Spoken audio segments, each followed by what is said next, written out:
What up, Martin? What's going on, dude?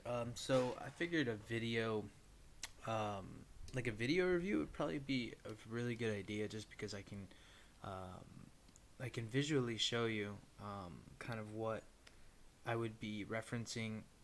Like if I wrote you a document or an email or something like that, it might not translate as well. So I'm gonna show you physically exactly what I mean, and then when we actually do meet up, we can go over all these things, and you have like a reference, or we can reference all these things, and we can talk further about them. So what I'm gonna do is I'm just gonna kind of go through some of your pieces. I'm gonna break them down design wise, and just tell you a couple things that um, that work, don't work, things to change, and then I'm gonna show you things that are already working with your artwork, that maybe you could just push a little farther or create more of these kinds of pieces, like start thinking in that mentality to create a series.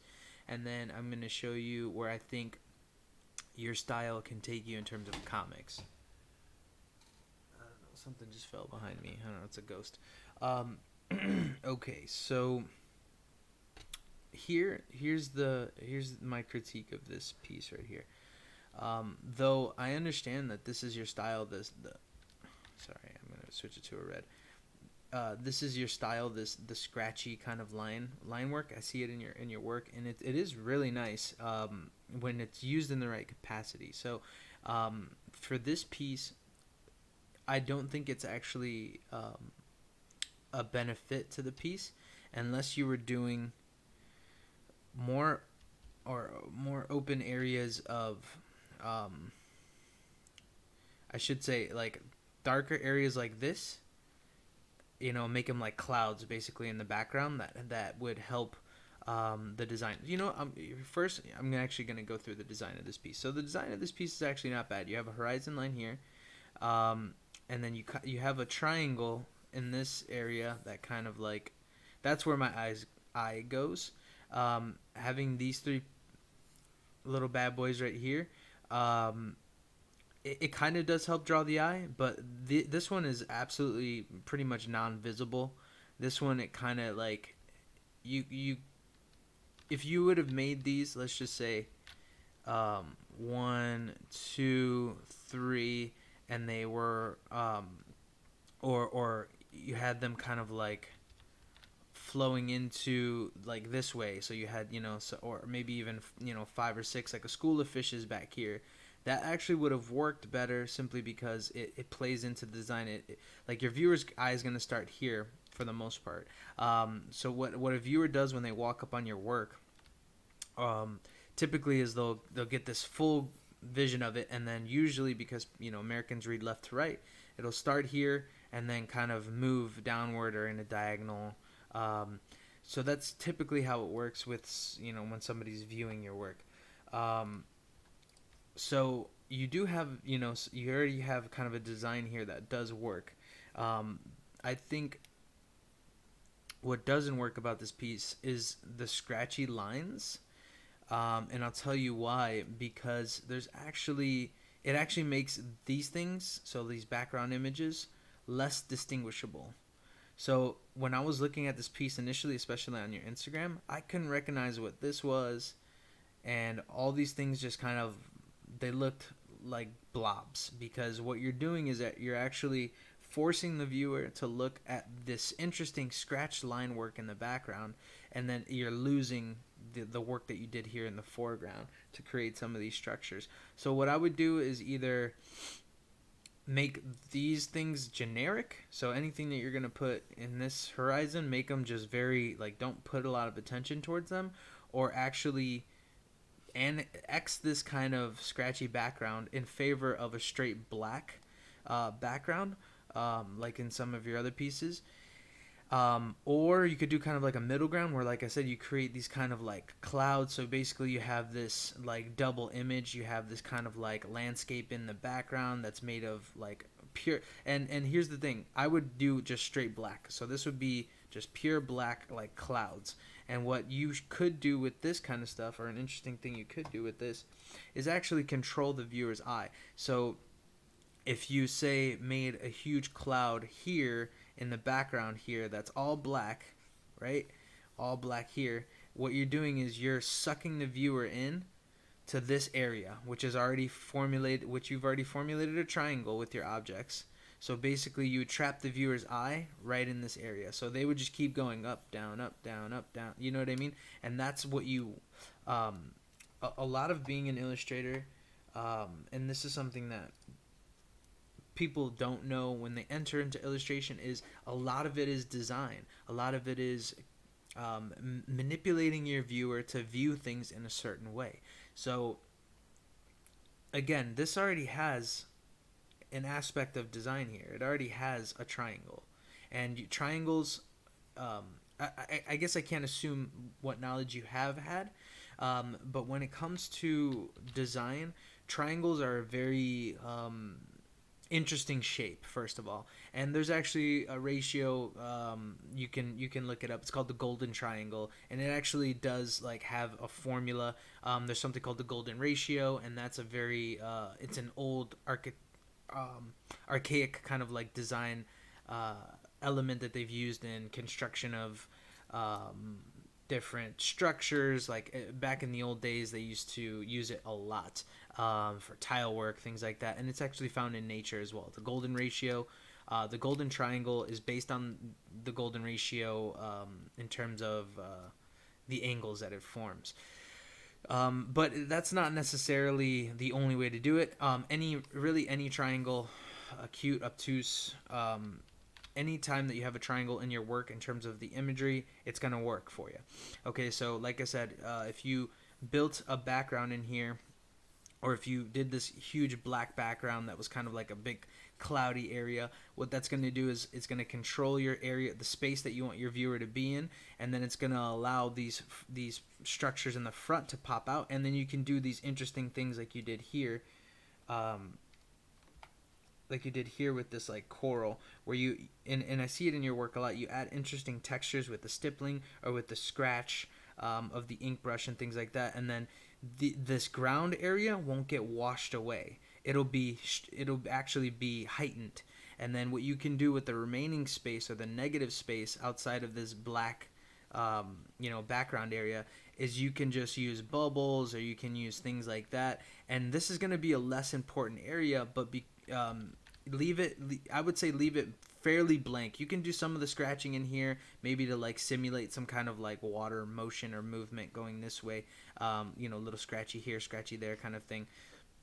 And then use bubbles to kind of like draw your, kind of the same way you did with this fish, or I think what was attempted with the fish, to draw your viewer in.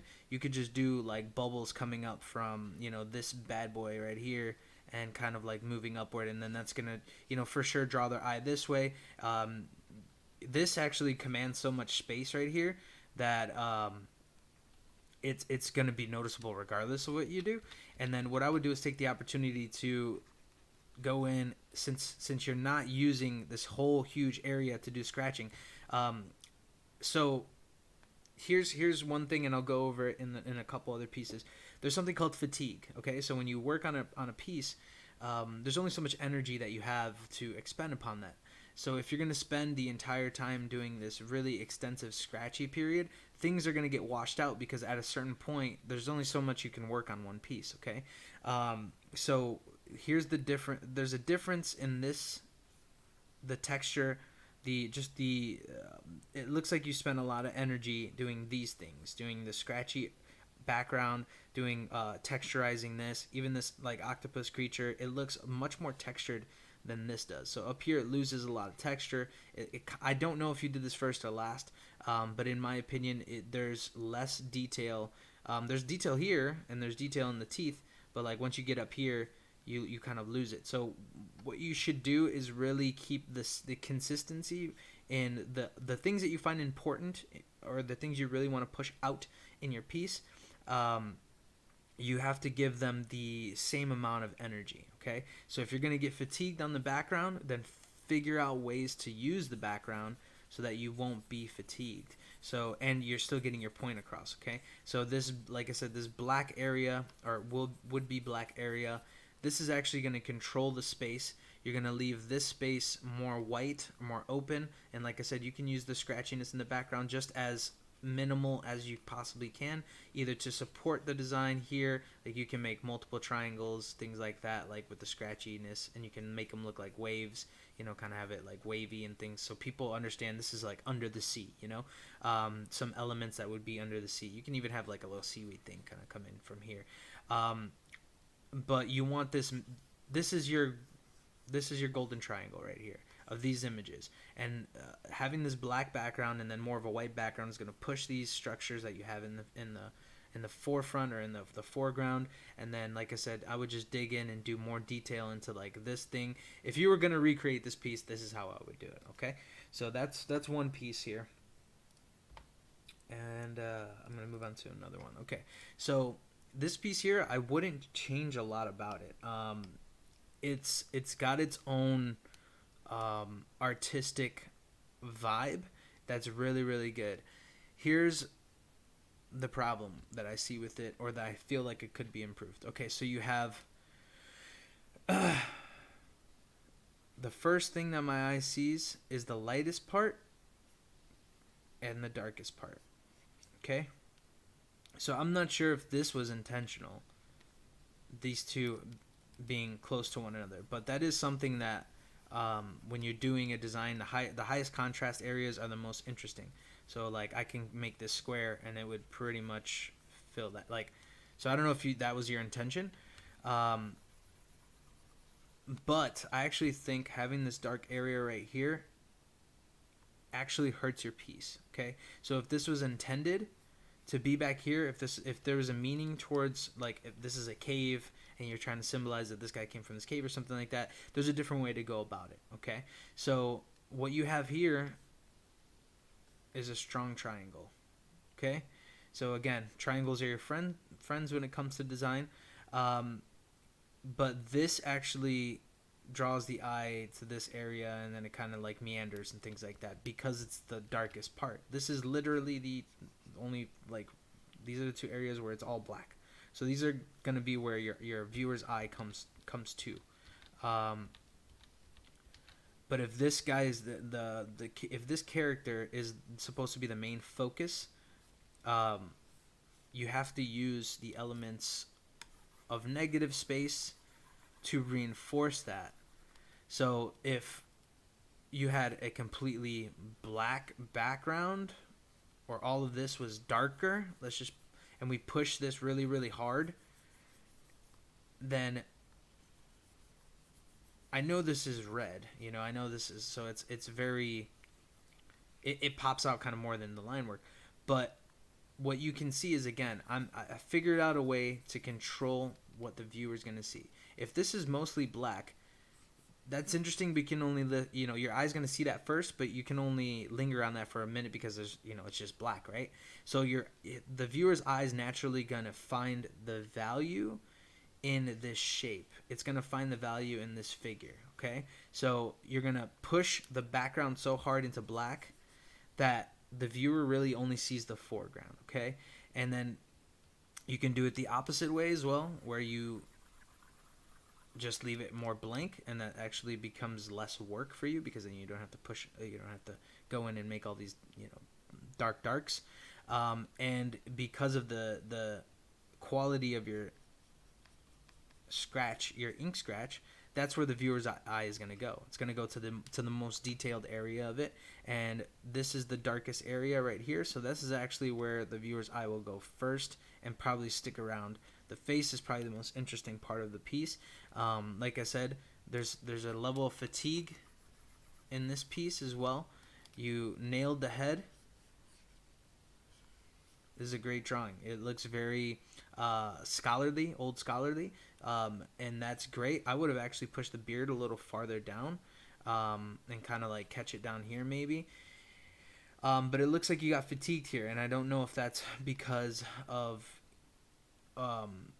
like your grasp of anatomy. I will go over that too, but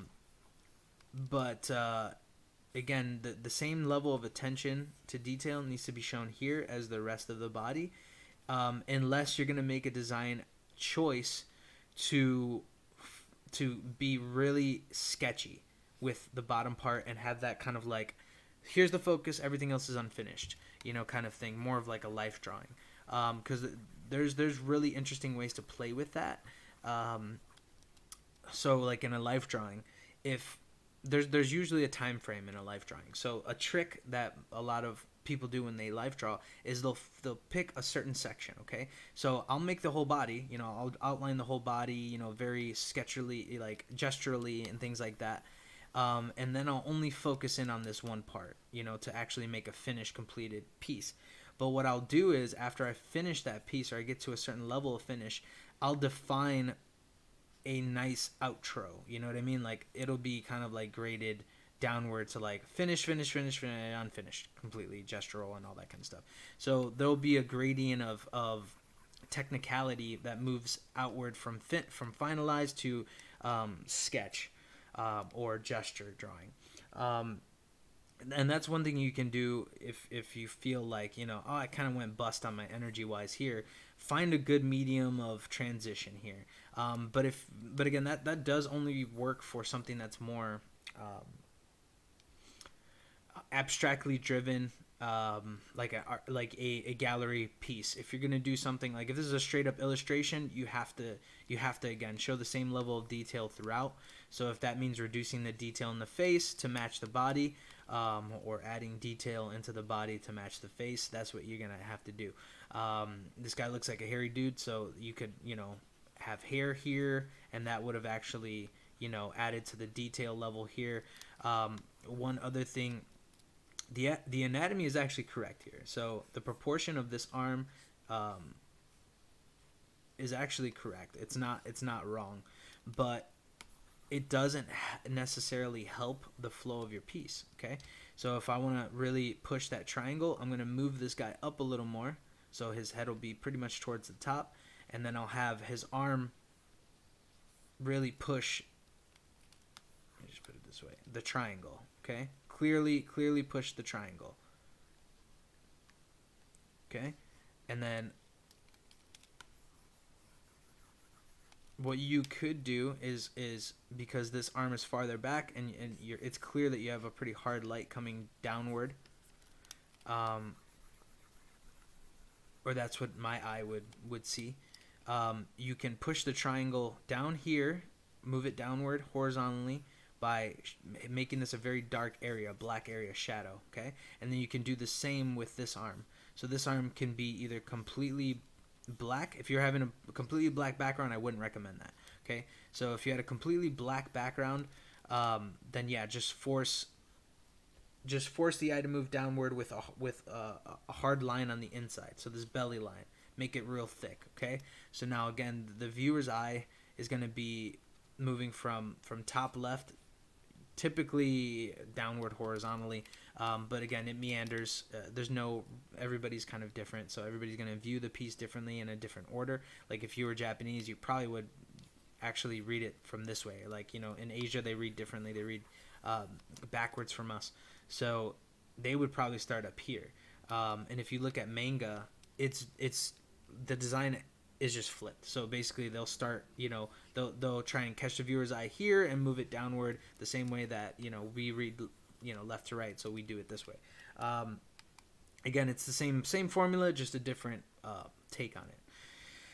But yeah, so you want to use all the structures that you have in this piece. And if I zoom in on this thumb is really, really good. This hand is really good. And you only see a tiny little bit of it. Push these areas. And what you could actually do, this belt, it was actually, you put some energy into making this belt. It seems like this kind of wore on you a little bit. I would have much rather have seen his hand here and have great detail in his hand and his face. So even if the rest of it wasn't extremely detailed, what you would have was a strong line here leading to the hand, and then this line leads to the hand as well. So you actually have a very strong triangle of objects. This is my attention getter, this is my attention getter, and this is a finalization. So usually, like I was saying with the eye, you have to decide when you first go into a piece, and I should have started with this. When you first go into a piece, or when you first go into something that you know you're going to use. Like if it's just a sketch, it's just a sketch, but you can always practice these methods. But if you know, like, I want this to be my final, so I've done a couple sketches already and I've worked all those things out, and now I'm going to do a final. You have to step back and then really figure out what your design is going to look like. Okay, so the flow of your piece needs to be figured out well beforehand, so you can do the triangle, which what a triangle does, it does keep the viewer's eye going, round and round and round, but in a more jagged kind of approach. You can do a circle, which a circle is just going to continue to move the viewer's eye all around. But what that does is that actually becomes psychologically for the viewer, it becomes tiresome. So not a lot of people use the circle unless they're really trying to, they have a lot of details that are like, you'll see it in movie posters a lot. They'll use a triangle and a circle in the background of different background characters and things like that. So things that if they want to include tons of detail in this background, and then just have a character in the foreground that's, he he's the main character, so he's getting this triangle, okay? And you're gonna, or whatever the case may be, his hand will be down here, and he'll be holding, a blade or something, So it forces the triangle. Now if you wanted to have a focal point of the piece, it would be the dude in the front who's, who the triangle is really, formatted. And then you would have this kind of fatigued, or not fatigued, you would have this very detailed background that you can, again, since the viewer's eye is going to travel around this circle of design, you can have all these different things in the background. You can have a ton of detail, ton of characters. How many characters you can fit in there. As many as you can, really, because how it works here is there's an end point. The focal point is your end point here, and then you have a stop point off page. You have a stop point off page, so the viewer's eye can go either way off page, and they have an exit ramp. Okay, so that's what a triangle has, a natural exit ramp. Circle obviously does not. It's kind of like infinitely moving across. But if you think about it in terms of geometry, any time that you hit a stopping point in terms of the line, a line is going to carry the viewer's eye. So when it stops, there's a break. And if it moves, and if it starts going in another direction, there's an option here. So the viewer's eye can go, I think I'm done, and it can exit here. Or it can say, no, this is really interesting. And then it's going to move. It's going to continue moving with the other line that you establish. Okay, so that's the brilliance of a golden triangle, is it's that like middle ground between fatigue and interesting. But it offers stop points. It offers points where the viewer can say, I'm done with this for now. And that's actually a really good thing, because like I said, you don't want a viewer to be so fatigued with your work. Like the fine line between being an illustrator and being a classical artist is illustrators typically have information that they're inserting into a piece that's either and there's gray area there too, like, so if you're a gallery artist and you're more abstract, then obviously the concepts that you're representing, all of them would probably be abstract concepts. You could say, oh, my piece is about activism, and it's it's a circle with a circle on the outside, and it can say, well, here's me, and here's, the mass populace, and I'm on the fringe, or whatever, so they can define it any way that they want in an abstract way. But when you're talking about an illustrator, there's more of a finite reason why they're doing A, B, or C. So you really want to be conscious of first of all, the imagery that you're putting in there. If there's a meaning behind it, push those meanings with the way that you design the page. So if there was, say, meaning to this black part right here, design around it. Make it the focal point or the interesting point. Push this guy to the side a little bit. So here would be where the page would start, and then this would actually be a triangle here. Okay, with your viewer naturally moving downward, because you start here from this horn. It's a white area. The whitest area is right near the blackest area. So this is where your focal point will be, but you also have a triangle, so you have an exit ramp to get out. Okay, so keep that in mind. Like I said, the viewer's eye is very, very important when it comes to illustration, especially when it comes to comics. People do not understand the amount of design that it takes to make a comic really, really good for the reader, especially in comics, because you want to keep the reader moving forward in the book and reading, and then you can use the design of the panels to actually highlight the dialogue boxes, or dialogue bubbles, and vice versa. So you can use the dialogue bubbles to move the reader downward, or to where you want them to be. So there's a lot of design conceptualized within a comic that people don't realize, but it's there for purpose. It's there to manipulate the viewer into doing A, B, C, whatever your purpose is, whatever your modus operandus is. So whatever you want from this piece, you have to force it as an illustrator. And that is a lot of mental work beforehand. That's the stuff you should address in your sketching phases. One of the first things I do is I'll just draw a rough sketch. So I'll do, this is kind of what I envision in my mind, this dude, kind of in this stance or whatever. And wow, that's a horrible drawing. But you get it. So I'll make, I want him to, be Spider-Man looking. So he has his, I'm going to have some, what's it called? Foreshortening here, of his arm. It's going to be my main focal point, and then it's going to, his legs are going to be back here, and, they're going to get kind of smaller as we go. So I'll do that, but then, as I lay it out on my page, say this is, my square here, I'll go, okay, well, so how is it going to work on my page? So I can make this cool diagonal line here, because what it does is it creates a diagonal moving from bottom left to right top, which, okay, that works. And then I'm going to make his arm maybe coming down here, so I create a triangle, and then his legs will be kind of back here. So I'll take my sketch and I'll define it in greater terms, okay? So I'll take my initial sketch, break it, that's great, this is, a very gestural piece, or whatever the case may be, and then I got his hand moving up here, or whatever, and then I'll make it work design wise. Maybe his leg is going to be back here, and and then you have his other hand back here, something like that. So again, I'm keeping this triangle. I'm pushing what I want to push. This is Spider-Man, so this is one of his trademarks, is like that hand, right? So and like his mask, there's different things about different characters, and again, whatever subject matter, whatever content you're putting into the piece, use the aspects that you find most important to push the meaning, or the focal point. Let's just put it that way. Push the focal point with the important aspects of the character, and use design to help you do that. And again, you can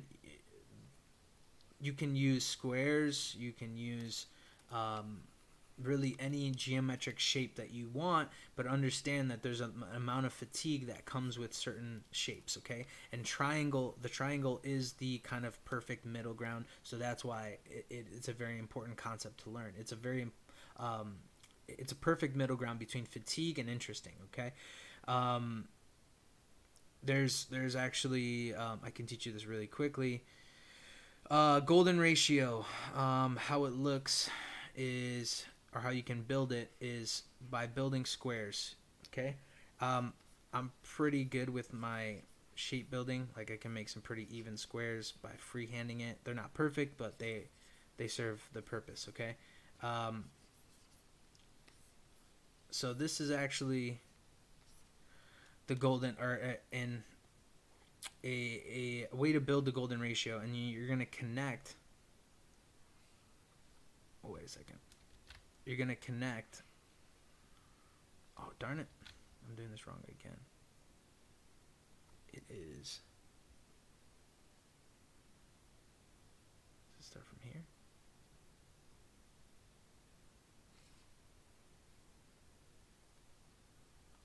Alright, I messed this up. I don't know how, but I did.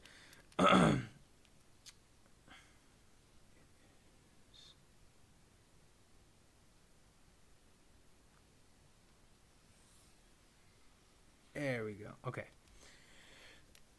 So this is basically what the golden ratio enables you to do, and I actually did do it wrong, but it's I can go into it with great detail, and you can find a lot of information about this online. So if I'm not representing it well, you can do your own research and you can figure out exactly what I did wrong here, and maybe that's a good test.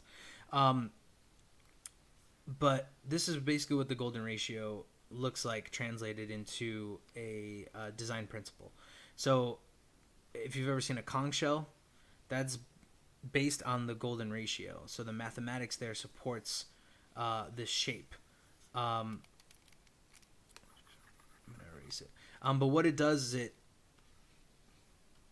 this shape is pretty fundamentally brilliant when it comes to design. So I can have, a focal point here, and then I can use, different aspects or different things, objects here to carry my viewer down, and here's going to be my end point. So your start point is going to be the point of interest here, where all your images kind of like point to. So everywhere it's going to point here, and this is your off ramp. Okay, so I'll go into more of these concepts when I do my my actual curriculum. So you'll definitely be caught up on how to use the golden ratio, and I'll do it properly. It's just right now I'm kind of doing it offhand. But again, what I'm trying to explain right here is that there's a way to design your pieces to make them extremely effective. All right, so I'm going to keep using that reference point, and I'm going to move forward. This is a very simple piece. That's my writer for my comics, actually. Forget about that guy. So this is another piece where you could have just used simple design tactics to reinforce the piece. I choose this one because honestly, this is probably the plainest piece that's on your Instagram. It stuck out to me because there really isn't much to it, which is fine. It's fine that it's simple, but what you want to do is you want to drive the simplicity home with design. Okay, so if you're gonna have this be a horizontal piece, don't use so much of this, or I'm sorry, vertical piece, because this is where you've drawn your viewers' attention right here, dead center, with all this black area, and then having it sit right next to the white, and then this is negative space here, all white. So this is, my eye gets immediately drawn in. No matter if I'm starting here, my eye is just bam right into the centerpiece there. So it's not a bad design, but it's not necessarily that interesting. So manipulating the space. So say if I would have made it like a landscape drawing, I could have placed this tree right here as opposed to dead center in the middle. Okay. And then I could have had a really strong horizontal here, maybe coming downward. Even if it's straight across, that's fine. And what you're going to do is you're going to, and I have my tree here, okay? What I've done here is I've created this gap of negative space on this area. And then what that's going to do, it's kind of like it puts pressure on whatever objects are in focus. Let's just put it that way. So if this is the subject of your piece, this tree, this negative space is actually going to weigh in on it. It's going to push in on it from every side that you have this negative space. So use negative space, not just positive space. So positive space is your figure. It's whatever your subject is, okay? And your negative space, it doesn't have to be white, it could be black, it could be any color. It's solid space, empty space, solid space, filled space, any space that's not your subject matter, that creates pressure. It directs your eye towards a certain object because, and I'm sure you've already probably learned this, because it's not similar. Let me just put it that way, or it's of high contrast. So the white in the background, if that's what you were going for, that would have been perfect. And then you could have maybe even, pushed the viewer's eye, like if the viewer's eye is starting here, you could have pushed it by having a cloud kind of like leading in this direction, maybe like kind of triangularly, pointing this way. And then the viewer's eye would have naturally kind of went here. And this is just so much more interesting to look at. when you look at a piece, having a dead center, it draws your eye in, but then there's really nowhere to go. It's like, okay, well, now I've hit the middle here. Here's where my eye's going, and then it just goes straight down or drops out. And this is where the exit point is. So by having an off-centered piece, my viewer's eye has a little more room to explore, to go either way, over here, and then it's going to eventually find it here, and then your exit point is towards the corner. So you've actually forced your viewer through more of the piece than if you just had your horizontal, because now my eye drops out here, and then I'm done. And again, with the negative space on either side, there's not really much to look at. So, yeah, and you could have also, and on the flip side of that, okay, so if we decide that we're going to do a vertical drawing, we're going to make the whole canvas vertical, okay? We're going to make this, we're going to make everything about this piece push the design. So that's the mindset I want you to get in, is use all the tools in your arsenal and be very intellectually driven when it comes to formulating your piece. When it comes to inserting the objects, that's a whole different skill set that you rely on. That's why there's designers and there's illustrators and so all of these things are different skill sets, but when you push them together in a formulated way, and this is done in comics, and that's why I believe personally comics is the best art-driven medium in the world today, is because it incorporates a lot of different disciplines, and you need to have a lot of different skill sets to do it well if you're doing it on your own, let's just say. So you can have a storyboard artist who has a really good eye for design. And because they have a good eye for design, they don't need to be an illustrator, they don't need to be a penciler, they don't need to do any of that. They can make a living straight up on doing storyboards. And it's simply because they understand how to use negative space, positive space, how to use design to help move the viewer's eye. They know how to create interesting movements and gestures, and that's really all they need to learn. They need to learn the simplicity of gestural forms and design, and then that's their bread and butter. And then what the penciler is going to do is just pick up on that design and then add detail into it. So again, you have a meshing of two different skill sets, and if you have those skill sets in your repertoire, you become more versatile and more valuable. So that's what I've done as an artist. I was a comic artist, or I was kind of lost in my art journey. Let's just put it that way. I went from doing graffiti in my younger days and just sketching a lot, doing a lot of different drawings, creative stuff, coming up with little stories and things like that. So I draw like a little main character, and then getting into college, I really, really enjoyed figure drawing. So that was something that dominated kind of my attention, was putting a lot of detail into form and anatomy and lighting and things like that. So the traditional aspect of drawing, and then illustration kind of came. I was always fairly good at it because I have a talent set that kind of like ranges into color as well and abstract art. So that's something that like I've always kind of done on the side, where my focus was on one thing, the other part of my brain kind of was able to do something else. So illustration kind of just fell into place for me once I learned more about form, anatomy, and then once I filled my brain with more design principles, that kind of completed the journey of an illustrator for me. So you're coming from a design background. Even if it's graphic design or anything that has to do with design, the principles are still relatively the same, and you can use those practices even in interior design, fashion, all those different things. It's all pretty much the same thing.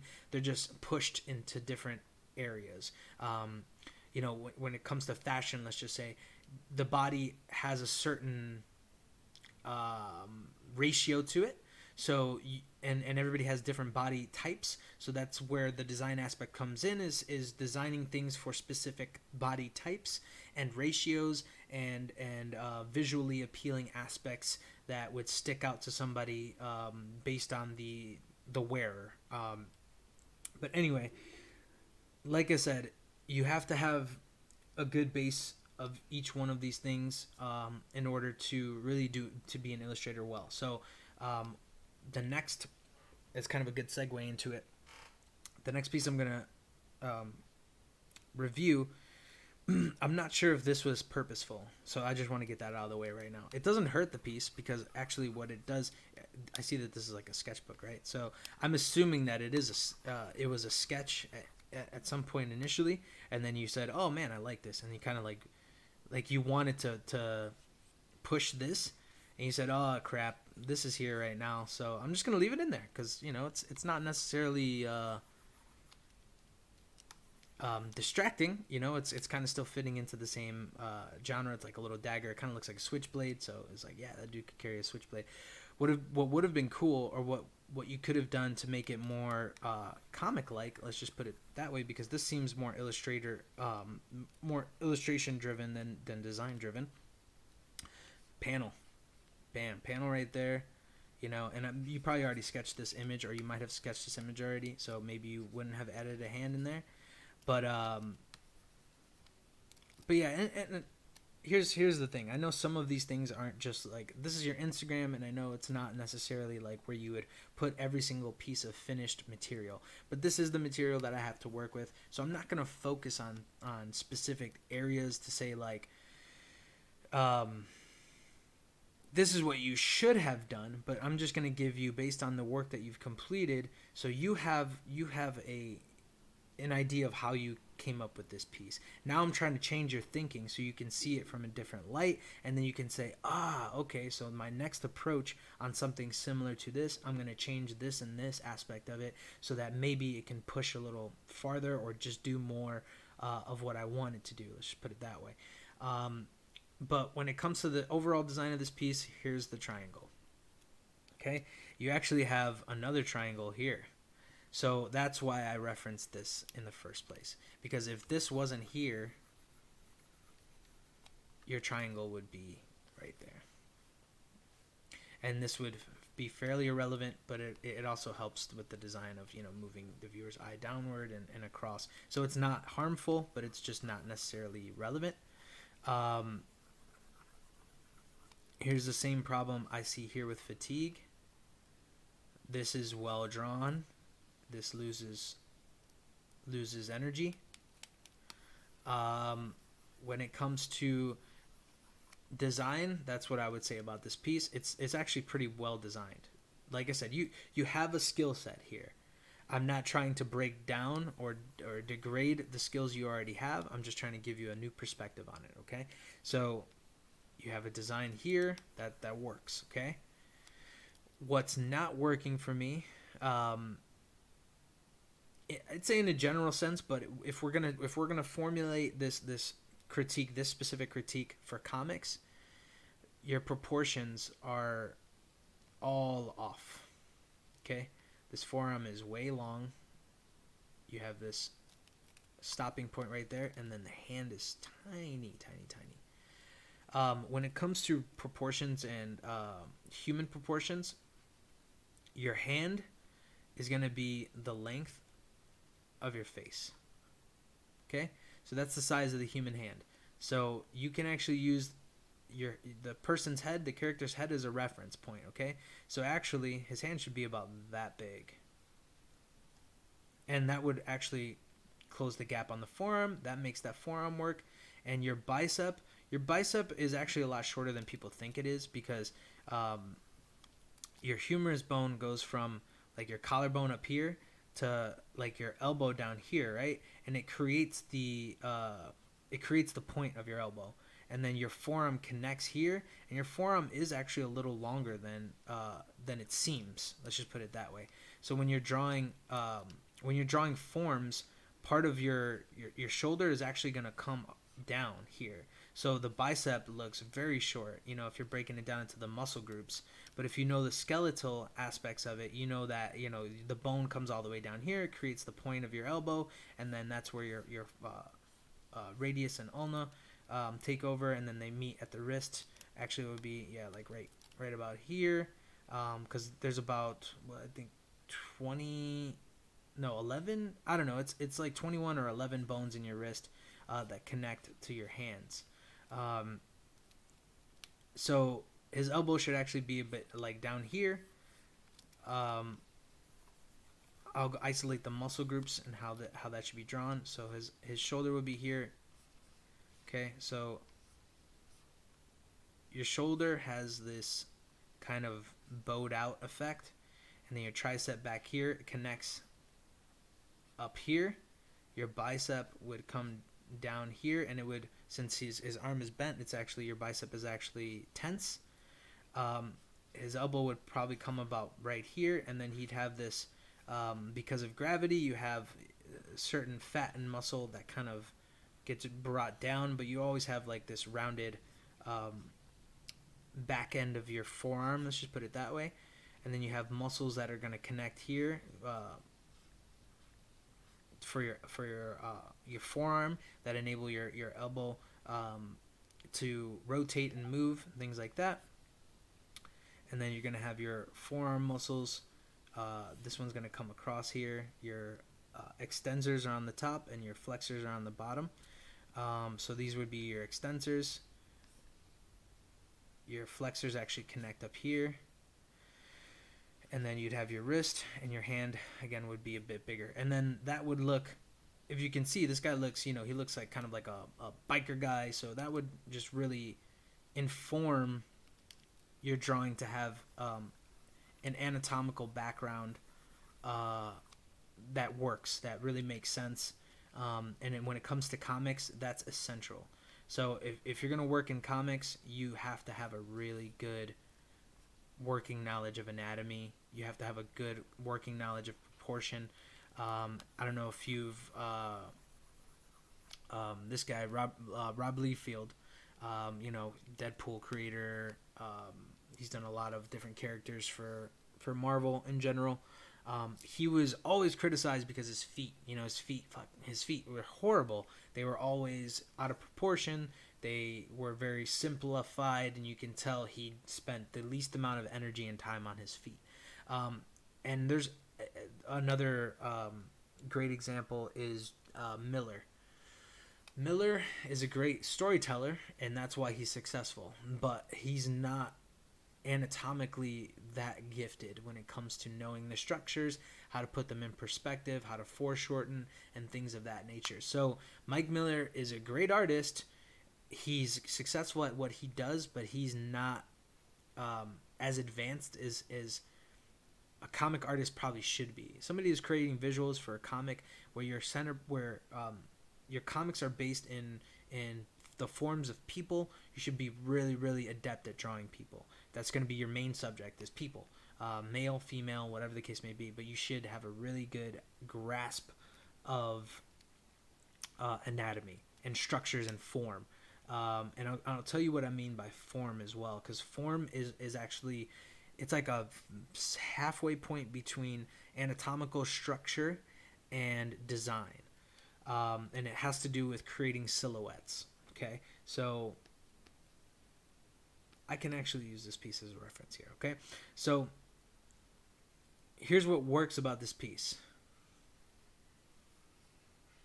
This structure works. Okay, what you've done on the line work, the anatomy looks good. It doesn't look out of place or out of order. Everything looks how it should. Okay, I know that this is like a fetus, right? I know this is not a fetus, but a baby in the womb. Okay, so I get that initially. I understand the concept. I know what's going on here. So that's very clear. That works. The cross-hatching looks really good. Here's what doesn't work. Downward here. You have these scratch lines here. And then you have horizontal scratches here. And then you have cross-hatching here. It confuses the viewer. Okay? So, like I said, you want to use principles of design to push what you want to do with each individual piece. Okay, so if I have all these different lines, unless they're working together, they're being counterproductive. So unless they're working together, they're working against each other. So if you're going to have cross-hatching, continue cross-hatching with every form that you have in this piece. Even this on the side, just use cross-hatching, because the viewer has now understood that's the way that you're defining black space. Let's just put it that way. And then this is going to be your open area. I would actually just make this white. I think, again, the negative space would really control the silhouette of this piece, and it would be so much more visually interesting if that was just a blank white space, and then you, just like you did here and maybe in one or two other parts, you had a very strong white, but you would use it, again, everything is a device, so you want to use it to move the viewer towards something, towards an endpoint or towards a focal point. Okay, so I know this isn't the focal point, and if it is, we got to do more work in here to let the viewer know exactly what that is. Okay, but since it seems like this is the focal point, you want to use every device you possibly can, which negative space would allow your silhouette, your focal point to be right dead center. Everybody gets it. They know where to go. Their eyes, taking them here. And then you just create ways, like I said, a pathway out. Or you create a pathway of perpetual eye motion. So the design choice is yours. Obviously, when you create a piece, that's part of your process that makes you different from everybody else. Is how you decide to go about doing these works of art. So I like that you did landscape here, and then you had a horizontal image. That makes sense. It uses the paper to the extent of helping the design. Like I said, I think having the womb here, that's fine. It actually creates a design element that you could use to your advantage. If you used just straight white space, that's going to push in on the focal point, and then you spend all your attention on this focal point, and you crosshatch the hell out of this thing. You create sections of white that are interesting, and you create sections of black that are interesting, that draw the viewer either to, fro, wherever you want them to go. And that's something, again, like when you're creating the piece, you have to decide what you want to do with it. And I know sometimes art is not that way. Art is very much like in the moment. It's a feeling, it's inspiration that strikes you, and you just kind of carry it. And that's beautiful. And if you have that ability, that's actually a really good thing. But what you want to do is gesturally get your idea out in a sketch, and that's going to be the inspiration of this whole idea. So that's not changing, but then you foster that idea, that concept, that living inspiration. You foster that with design, and that's going to make all the concrete pieces fall together in such a way that the viewer is really going to find it attractive and appealing. So I'm going to move past that one. I know I'm taking forever with this. This one is actually really important, and it got a little cut off, and I'm not sure why. Okay, so this is really important. And this is something that I think I'm going to tell you what I think works and what doesn't work for you specifically, and how you can take. This is a very simple step, and it'll move your art in a very strong direction towards both comics and towards just appealing pieces. Okay, so this is a very clear example to me of not recognizing the bread and butter of your piece, not recognizing the strength of the design here and pushing the design. This part up here, unless there was another feature that was going to be added here, like say a title, like this is an album cover, and then you have some wording back here, because I don't know the purpose of it. I'm sorry, I didn't read the caption, so maybe you did explain it in the caption. But what I would say is, if this was just an art piece and there was nothing else that was going to be added in here, just completely take that part off. Just let it go, because this is the interesting part of your piece. This area is literally the most interesting part of your piece. And what I would say is, move this tree to align with this figure, so you have a really good horizontal line here, and bam, you got your triangle right there. And then again, you have your design element on the outer edge that can move the viewer perpetually around. You actually do give an escape route here, and that's good. This dark area right here gives you an escape route.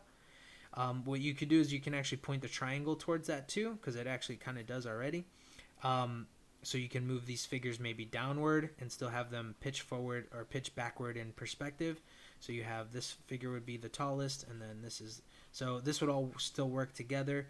What I would, just like anatomy, just like when it comes to creating comics, authenticity is something that helps your work be recognized immediately. So up here, that doesn't look like a tree branch. I don't think I've ever seen a tree branch that looks like that. So what you really got to do is get photo references when you're doing stuff like this. Okay, so this is simple stuff. You know, trees are very simple. And you'd be surprised at how many even professional illustrators do trees wrong. And the reason why that they do it is because they don't care about it. They say, it's just a fucking tree, you know, they'll get it. To a certain extent, that is correct. People will fill in the blanks for the most part. Humans are really, really good at filling in the blanks. But if that's your choice, again, when you're approaching a piece, you're making a lot of choices, conscious choices. If you're consciously choosing to be lazy with one aspect of your piece, there's gonna be people that notice it, and it's gonna be an eyesore for them. So for me, this is a freaking eyesore, and I'm not saying it to be insulting. This is beautiful. This works. This doesn't. And it distracts. Eyesores are going to distract from what works in your piece, and it's going to take away from the overall feeling of professionalism. And I would hate it if you spent so much time doing these without really knowing what the structure of a tree looks like. This is great. This works. And yeah, it's a lot of detail, but this works. Okay? So if you didn't want to spend as much time on the trees, then create some pretty generic forms, but make sure they're authentic. Make sure they work with the reference.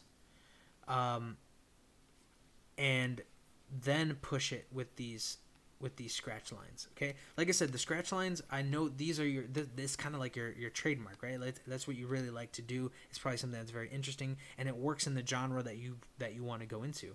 But again, this causes a great amount of fatigue, I'm sure. So you have to choose when to use it and when to back off from it. And when you use it, you have to use it correctly. So here you have these things coming to the side. If this is a tree, it would all keep following this formula of what you've created here. So if this tree is going upward, even if it turns, the scratch lines are going to turn with it and kind of wrap around it. So there's going to be some circularness to it because the trees are, cylindrical. And then the scratch work when you have a branch is going to be just like how you did it here, where it starts again here. And then it has, again, that cylindrical effect because branches are cylindrical. So you just have to keep the same energy. Like I said, you have to keep the same energy moving throughout your piece, consistency moving throughout your piece. To me, it looks really weird. Down here, trees typically are thicker and then get thinner as they move upward. So I would say just try and, again, get a reference picture. And I know maybe some of that original drawing maybe was out here, and then it got kind of like, the black kind of ate that up. Make sure you don't do that. And even if you want to put some black, keep a small area right here that defines it's basically like a rim lighting. So keep a rim lighting of white that defines the tree. So the viewer knows, even if it's not 100% accurate, like what light source is over here that's illuminating that side of the tree? Who knows? Maybe it's a reflected light. But it doesn't have to necessarily make sense to strengthen your piece, okay? So doing things like that like having this again little rim lighting, that's gonna really tell the viewer, you know what you're doing with your tree, you know what you're doing with your forms, um, and it just works. It works really well.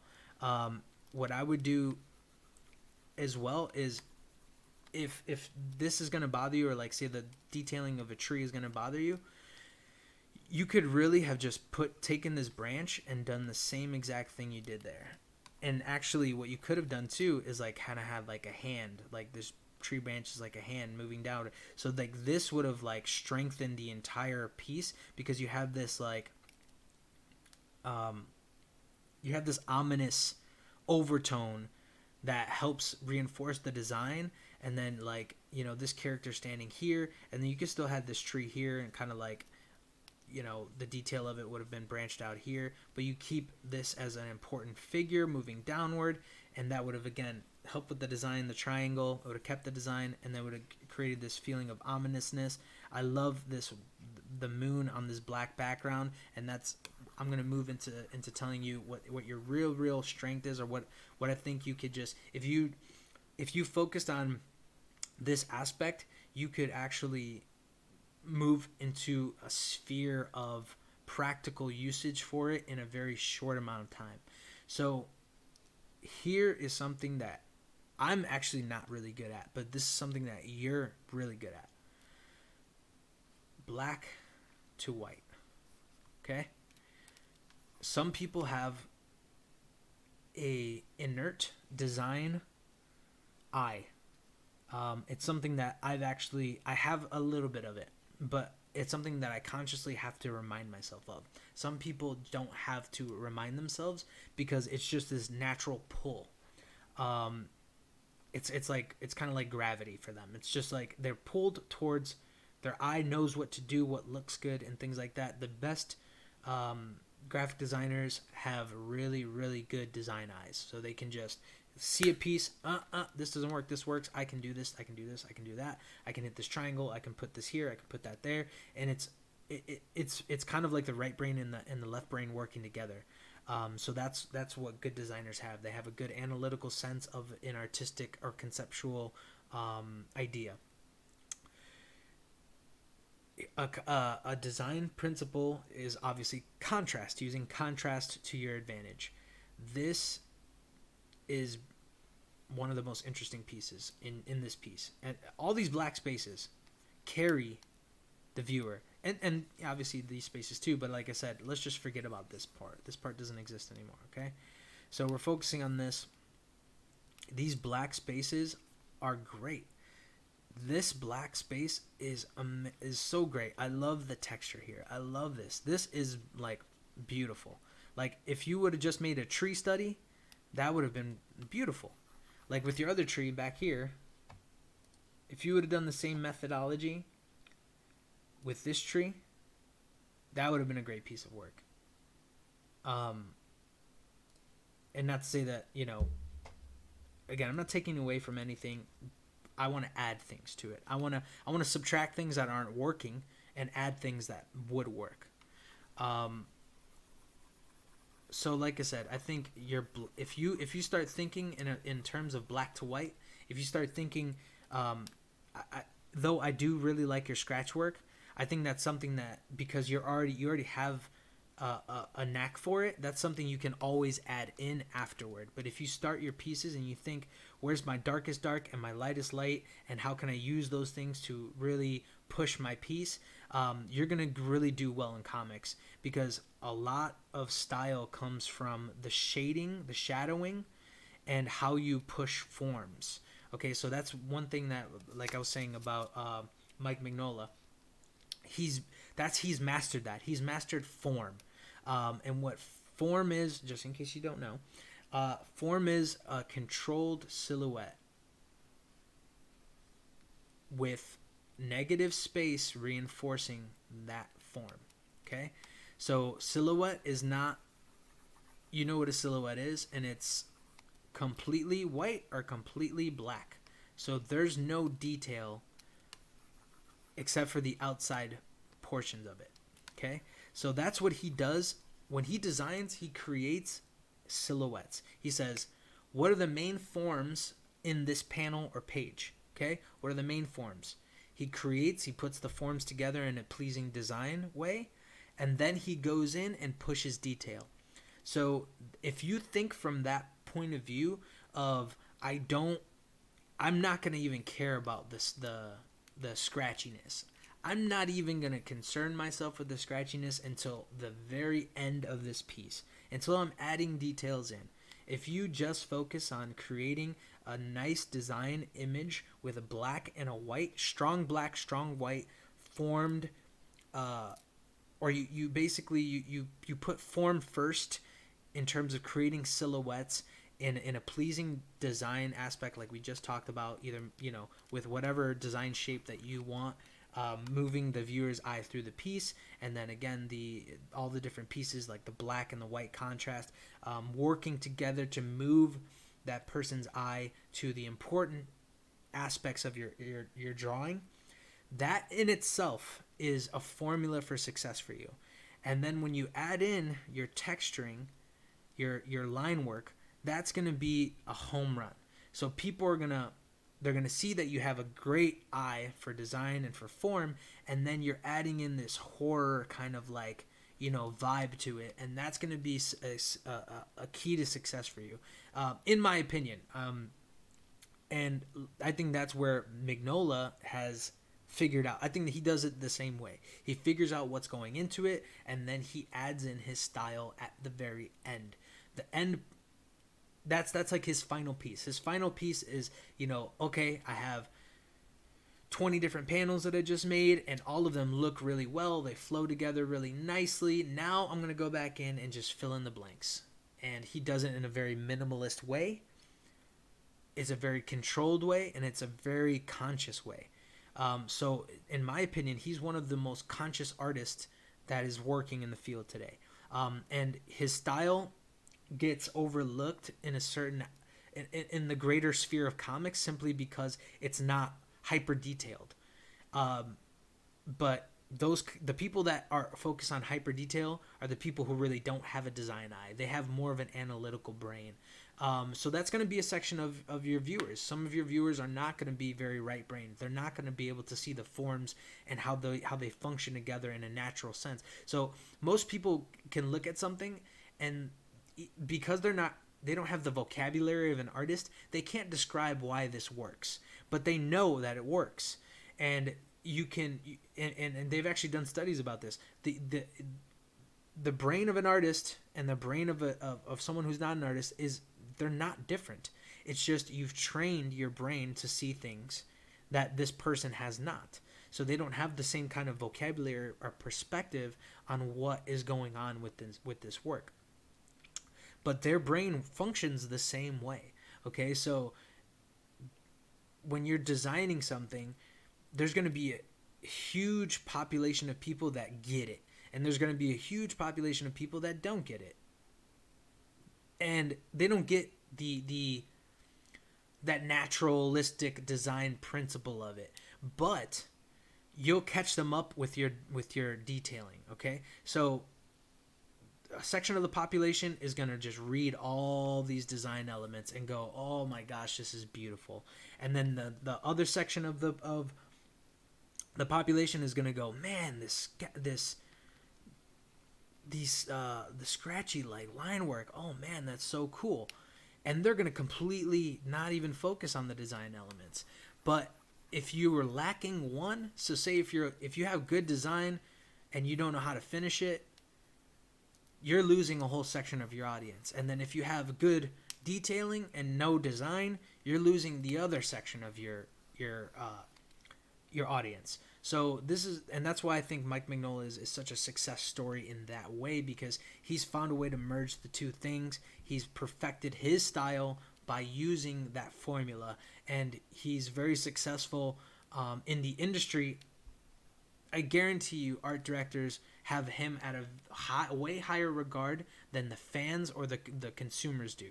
And so when you're a professional artist, your viewers are important, but your other artists, other directors, people that are in the position to hire you, those are just as important, if not more important, to impress. So you want whoever's looking at your image, if they're an artist or an art director or somebody in the position to hire you, you want them to notice those things. You want to fill in, you want to make sure that those things are hit so they understand, wow, he knows how to do this. Wow, he knows how to do that. He did this really well. The design is really good.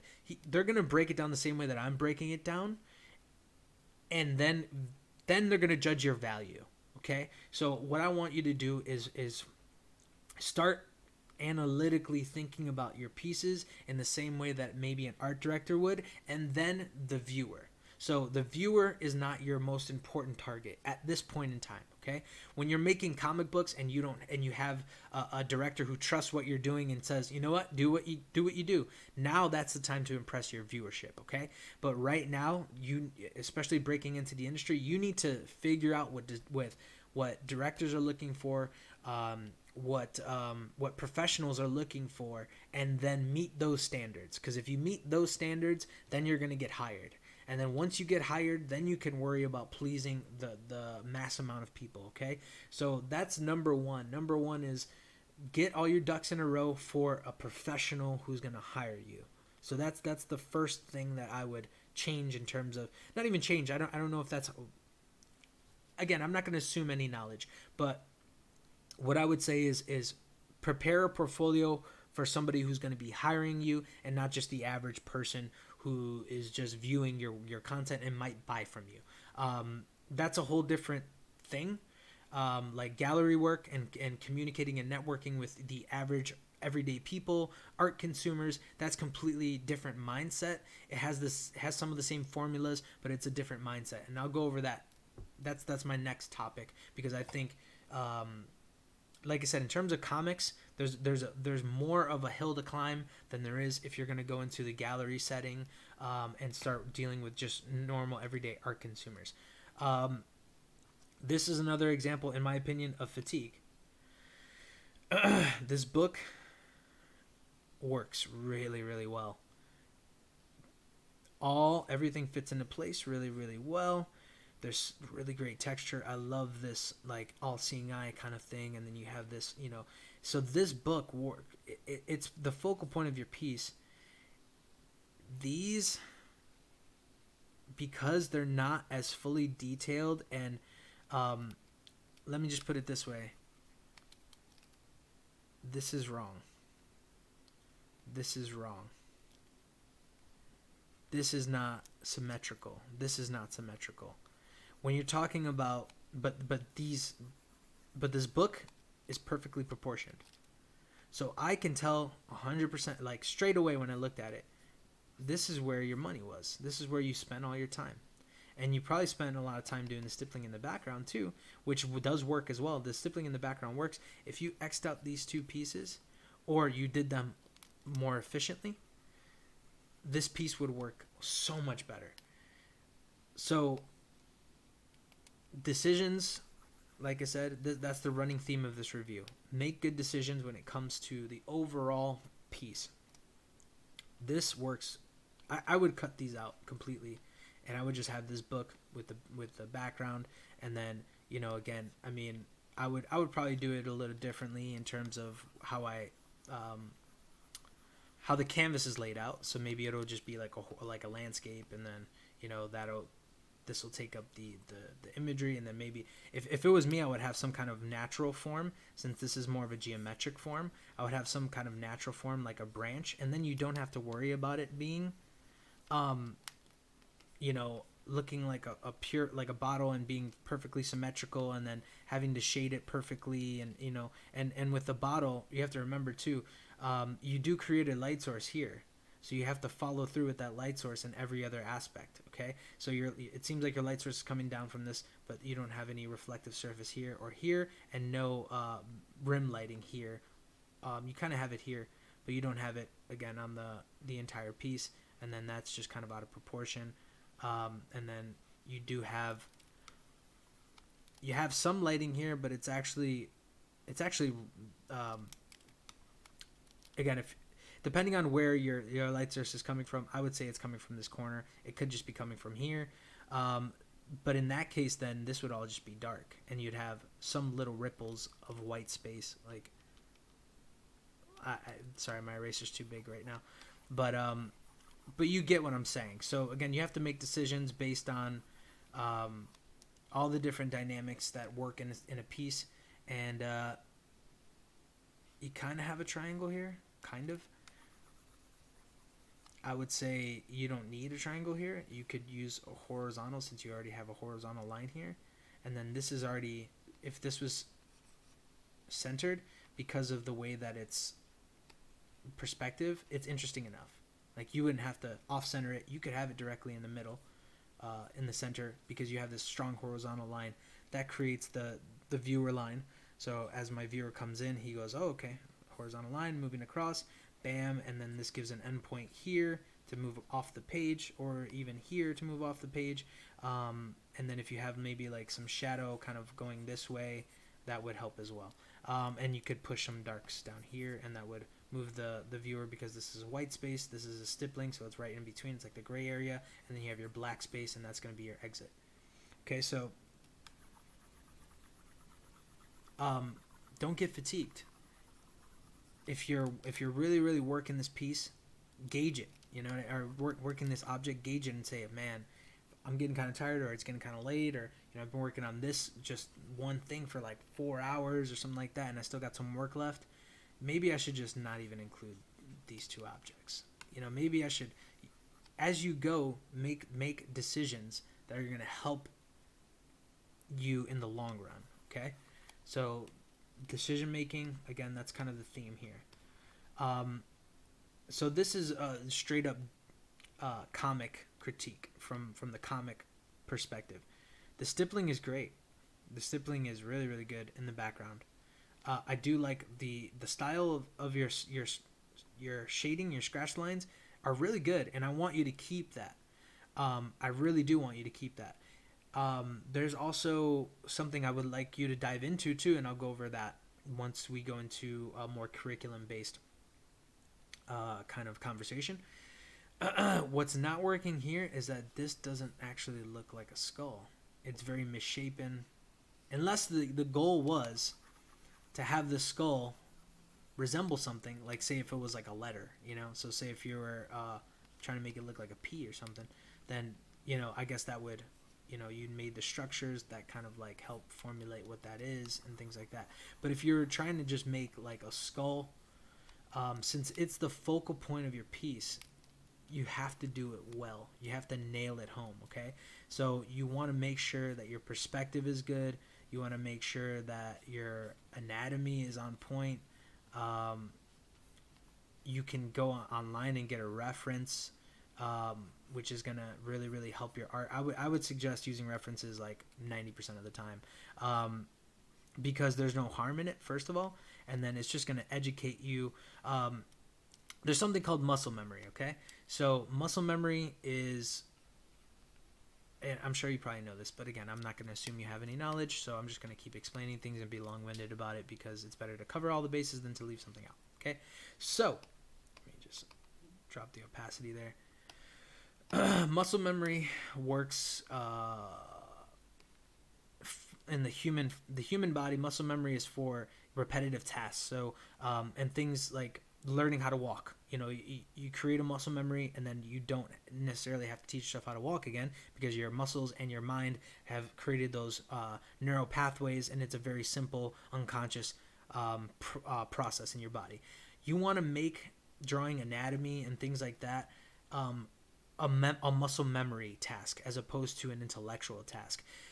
So it takes a lot of drawing practice. It takes a lot of anatomical drawing. It takes a lot of proportional drawing. But those things are incremental, okay? So those things, you're going to have to spend time doing them. But each time you do them, you're going to add more memory to your muscles, okay?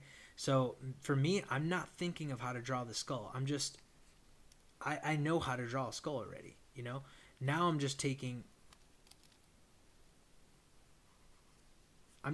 what I know and just recreating it in the perspective I want it. Okay, so this isn't even something I'm really thinking about. I'm not thinking about how does this look? How does it, is this the right proportion? My muscles are taking care of that already. My muscles already know how to do this. They know what's the length between the two eyes, the two eye sockets. How does the eye sockets and the nose come together? It's a little bit smaller than this. How far down does the mandible come down? Or this is the no. I think it's either the mandible or the maxilla. I think the maxilla is actually the bottom jaw. My muscles know how to do that already, and that's training. That's something that you can't just learn in a book. That's something you have to teach yourself. It has to be a repetitive task. It has to be something that you spend hours doing. And there's ways to kind of jump, kind of like leap ahead a little bit, but it's just one of those things about art. There's just unavoidable things, and this is one of them. Learning form, drawing. Those are things that you can't just like skip ahead. You have to really take time and practice to learn those things. So it's less conceptual and more physical.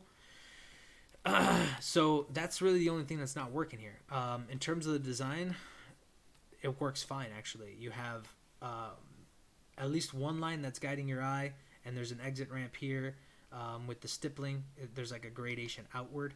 So you have an exit ramp here. You have some darkness behind here. Like I said, the sketching, I really love your ink lines. So don't change your style. I really don't want. I want you to keep that style. I want to reinforce it.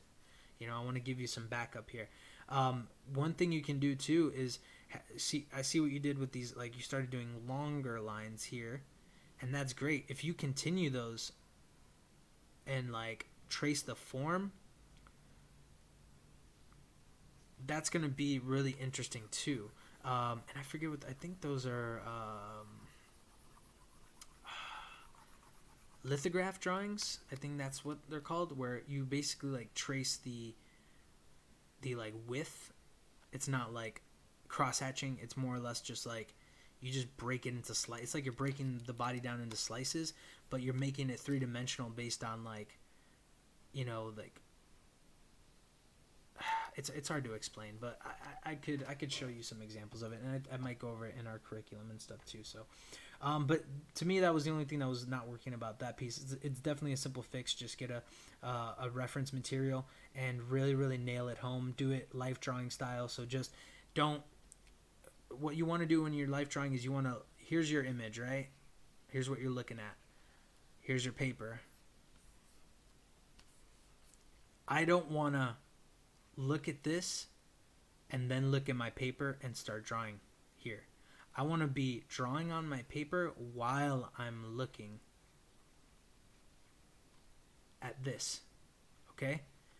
And you can keep gazing down, like just to make sure that you're in the right spots, with your, like you're not, you start your drawing here and then you start drawing like all the way over here and stuff like that. So you don't necessarily, but it's going to come with time. You're going to learn how to do it a lot better. So even when you're looking at here, like you don't have to take your eyes off the subject, and you'll just be drawing and it'll all just work out, because your mind is going to, like I said, humans' minds are very good at filling in the blanks. Okay. So if you're working, if you're working on something here, like your eyes are tracing all the different contours and defining, oh man, what does that look like? What does this detail look like? Your hand is going to fill in the blanks here, and it's going to be surprisingly accurate. There was an exercise that my life drawing teacher had us do, which was we could not lift our pencil from the paper, and we couldn't look at the paper. We had to just draw. And what I found specifically about a lot of people's work was it looked a lot better than you would think. And your mind translates things a lot better than you think. So it's just about trusting your mind, trusting the way that your brain translates things, trusting that you can pick up on things a lot quicker or better than you think, and just not to judge yourself or be so critical about on yourself when it comes to practicing, when it comes to taking in all those forms. But yeah, right here, like I said, to me, this would not be a final piece. I would kind of go back to the drawing board and fix the skull. Again, unless this is purposeful, unless there was a reason why you made it this shape, which meant we could talk about. But if this was just meant to be like a skull, like that was the focal point, I would say that you're gonna have to go back to the drawing board and do a better job in terms of the actual physical aspects of a skull and all that jizzy jazz. So that would be my critique for that one. All right, and I think we're drawing closer to the end here. So this is actually fairly solid. My only critique would be better anatomy here. So learn how to draw hands. Hands are really hard. Hands are probably the last thing I want to draw. Hands and feet, because there's just a lot of moving pieces. There's a lot of, and especially when you're doing something like perspective, hands can be really, really tricky. What I would do is just make sure the proportions of your hand are correct, and the forms are correct, and how people grip things and things like that. And you could do some cheating here too, so you don't have to. You absolutely should make every single finger, but you can group them together. So just kind of how these two are close, you can still group them together. Just make sure that they're individually drawn out. Okay, so you never want to do the mitt. As an illustrator, if somebody sees you mitting a hand, unless that person has a mitt on, the art director will not hire you because it's lazy, in their opinion. And it kind of is, you know what I mean? Like, it is kind of lazy. Let's just be honest. But you can group the fingers together so that it is a little less complex. So again, that's things that you're just gonna have to practice on. You'll get the muscle memory behind it, and then your eye will start seeing what's the proper proportion for these things and things like that. So it's a building process. I've been hand drawing things, since I can really remember. So it's been something that I've practiced for a long time. So there's a lot of muscle memory behind the way that I draw. And you'll get there as well. And I'm sure you do already have some semblance of muscle memory. You just have to work and keep moving forward. And what happens to a lot of artists is they reach a plateau and they don't know how to keep moving upward. So if you do ever reach a plateau, this is seeking out advice and mentorship. That's one way to grow, and you're doing a great job with recognizing that you've kind of hit a plateau and you want to move up more. You want to keep ascending, right? So you're seeking out some mentorship. That's perfect. Another way to do it is just to go online and just look up tutorials. And that's going to show you maybe some things that you weren't doing. Some of it might be repetitive knowledge, but it's always, no knowledge is bad knowledge. Just put it that way. So if you're learning something, or if the video doesn't necessarily pertain to something that you really, really have focus on, come back to it later. You know what I mean? But always seek to keep extending your knowledge in different ways. So main critique was the hand, but there's also kind of a background critique to this. I actually think this is fine. Improve the line drawing a little bit, but I really actually like the handle part. Again, the way that you do line work and shading and stuff like that, detail work, I really enjoy it actually, and I think like that's going to be a part of your key to being a really successful illustrator. So again, don't lose your style. We're going to build upon it. Here's my biggest problem with this piece. Splatter effect is an extremely interesting effect to use because it's organic. So when people see things like drips of paint or water, like there's artists that have built their whole career on doing freaking the splatter effect, right? And because they know how to use it, right? You're overusing it here, okay? Because unless what you're trying to say is that that's snow or that's some kind of weather effect that's coming down, there's no point to having the splatter in the background. Okay, so if that's gonna be, if your intent was to make it something that's like a weather effect, then you need to hit, first of all, either a direction that you're moving all these things in, and then and then come in and like splatter, splatter, splatter, and it's all moving in that same direction. Or what you can do, and this is actually what I suggest, is you use the splatter to force a movement or a motion. So what I would do is I would actually move the hammer to the left more. So I would move the hammer to the left so it's closer to the edge of your paper, maybe to like right here.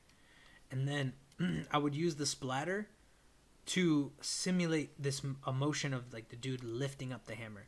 So basically he's lifting it up, it's coming around like that, and then there's this cool splatter effect that could be blood or whatever. It could be just debris. He's lifting it up. There's debris falling off. But what that's gonna do is it's gonna first of all add a design effect. It adds an arch, which arches are design pieces of design work, pieces of design tool. I don't know what design objects, I don't know, but it reinforces, it's something that reinforces the overall feel of your piece, right?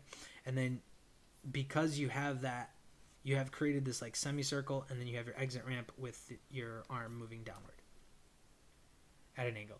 Okay, so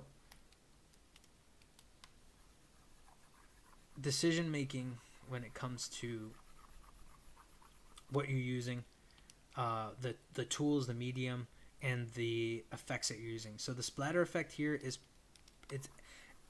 in to be harsh, it's useless. There's no point to having it unless it's for a purpose. So really make a decision, a conscious decision.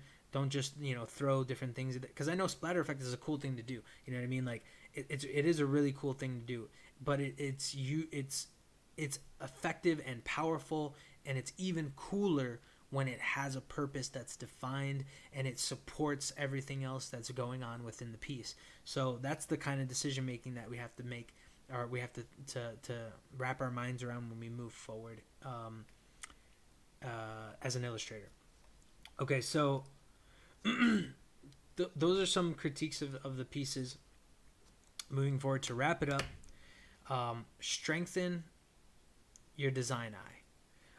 And there's ways to do that. I can give you some reading material, source material. You can find a lot of source material on the internet. Strengthen your design eye. Be available to sketch and draw a lot.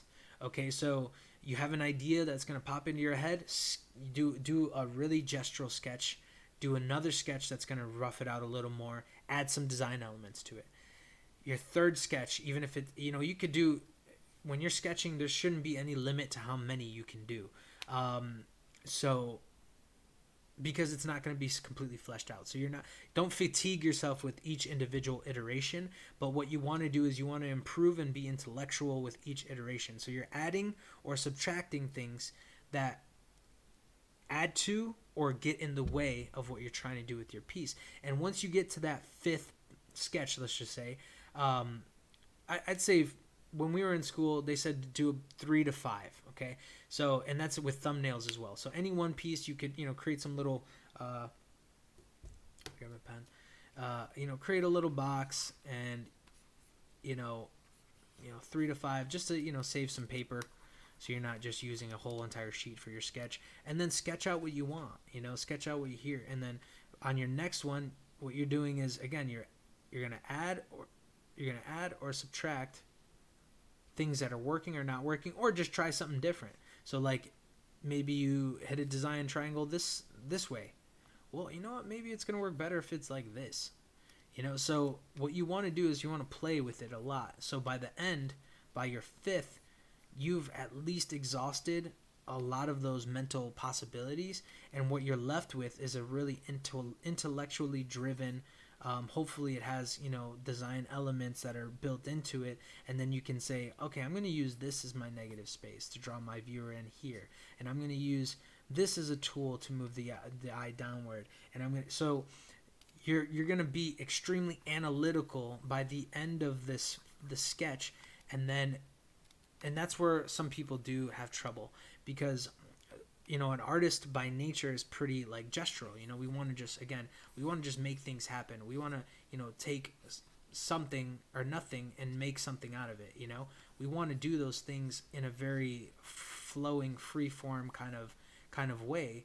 But when it comes to being a professional, there has to be more. There has to be more to it than that. There has to be more, more thinking involved. There has to be more purpose involved, because most,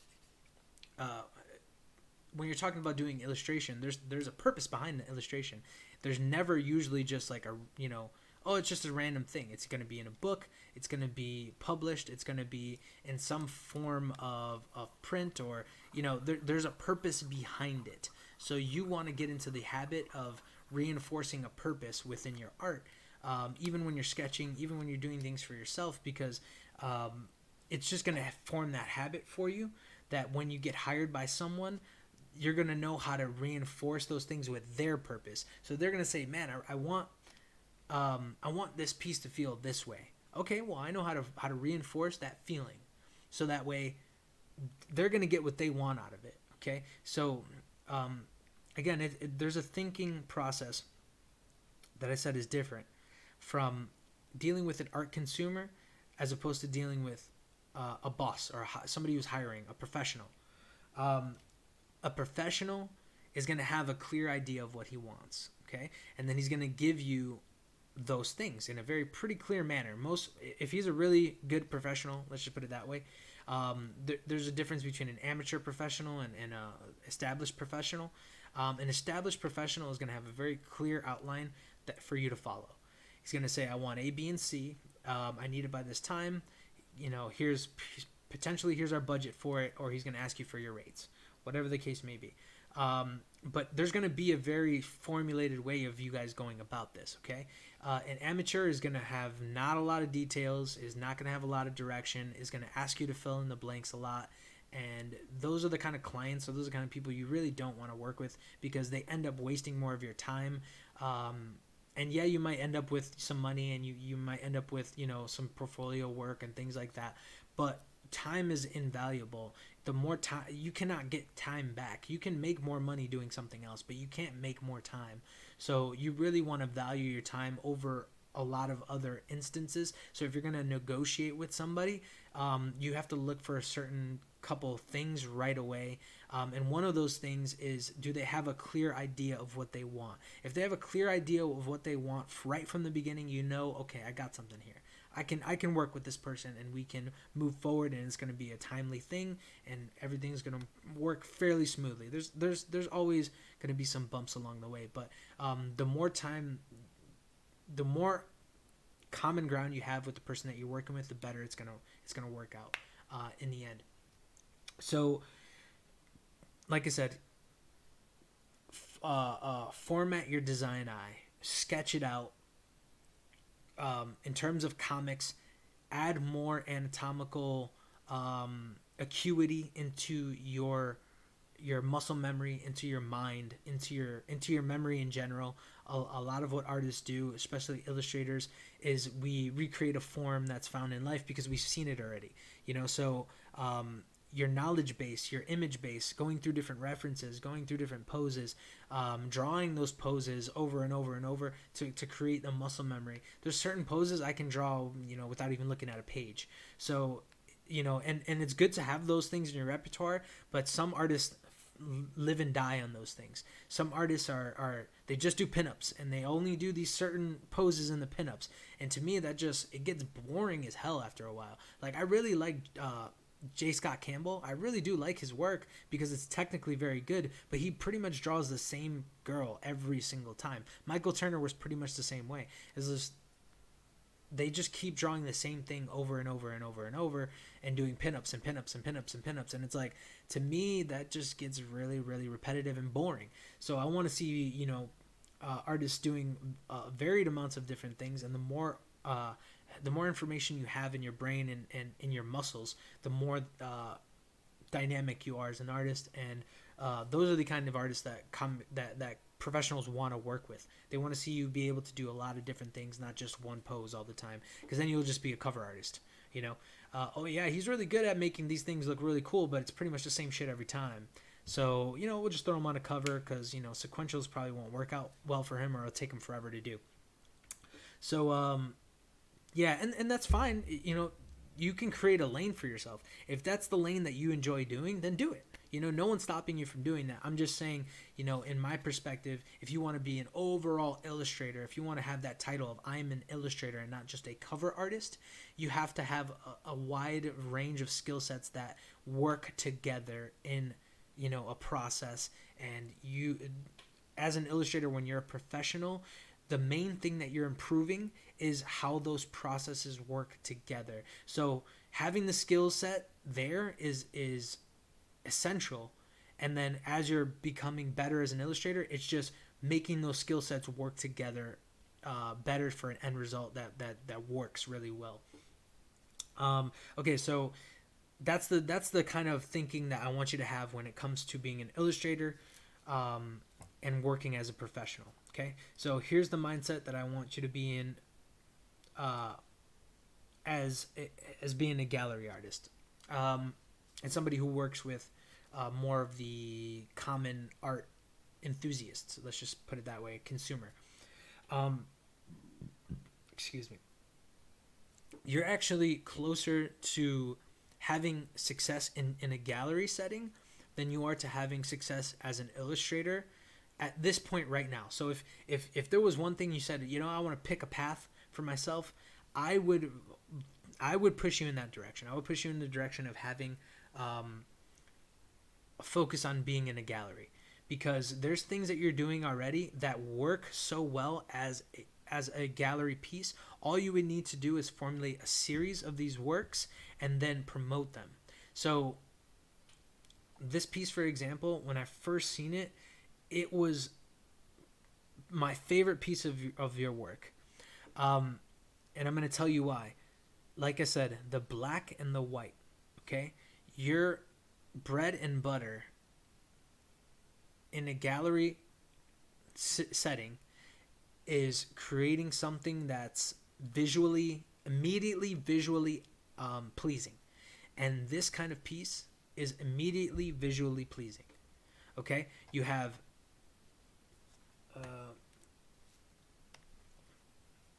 what you have here is this intense black area, right? So immediately my eye is like all over this black, right? And then you have this really, well, actually, this negative space right here, this white, actually reinforces this piece. So if you were to, you know, I know this is very abstract, but if you were trying to have something be the focal point, it would probably be right here. These work because they're cool, and they do give you an out. Again, they give you an exit ramp, okay, out of the page. Here's the silhouette you've controlled. Here's your focal point if you did really want a focal point, and here's your exit ramp. It's, I would say, when it comes to abstract pieces like this, it's fine to put. I mean, there really is no focal point. You could have a focal point, but you don't need to.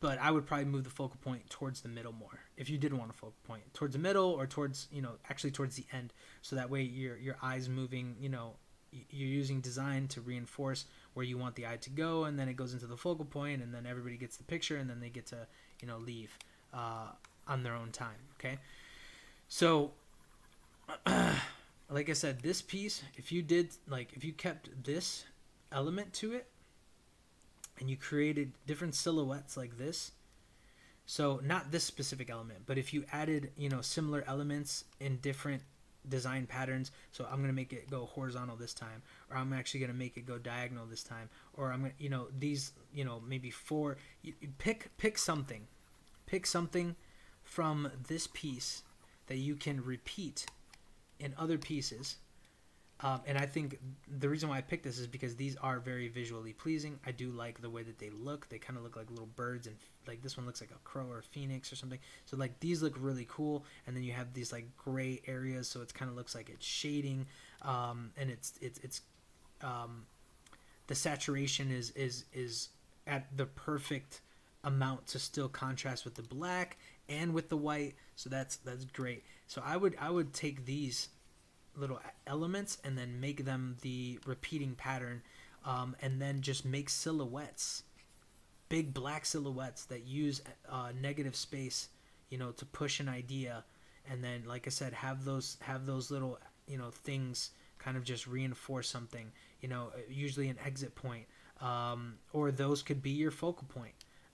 So that would be my recommendation. Is if you wanted just like an immediate win for yourself, I would start creating a series that took these elements and started replicating them in different pieces. But you want them all to feel like they're the same in some way, shape, or form. So you want the narrative to feel the same in all of these pieces, and that's why I'm saying use one of these elements here. Well, this is going to be a repeating element, the way that the silhouette is, and I love the texturing here. I love, this is actually my favorite part right here is like this, because it has a dynamic silhouette. The details on the outside draw you in, which is great. That's what you want in a silhouette. You want the details of the outside to reinforce what's inside, and that's this hard black form. So use silhouettes to your advantage here, and what I would do is, because it looks like you from what I've observed, you like rough surfaces, right? You like this roughness to your pieces, and that's great. So what I would do is get some references of like broken tree branches, like lightning struck tree branches and stuff like that, or lightning struck trees and stuff, because they kind of have the same feeling of like, rough and like jagged and stuff like that, and then use those as a basis of your imagery. Don't just like draw them like a still life. Do a silhouette and then just use those different aspects to draw your viewer into the silhouette. Okay, and then like I said, recycle the same kind of design aspects and just move the viewer through. Change, do a couple portraits, do a couple landscapes, but with the same narrative. Okay, so that's what I would recommend. So this stuff is like, I know this is the kind of occult stuff that you were talking about. This piece is really interesting. It's not necessarily my style, let me just put it that way, but again, you have things that are working, you have design elements. This is beautiful. If I could, I would crop this, and that would be my piece right there. And then I would put it in a landscape. It would be off-centered. You'd have this horizontal line. You'd have your triangle here. Bam. Beautiful. I love that horse. That horse is definitely, for me, the focal point there. And that's where my eye would get trapped, right here.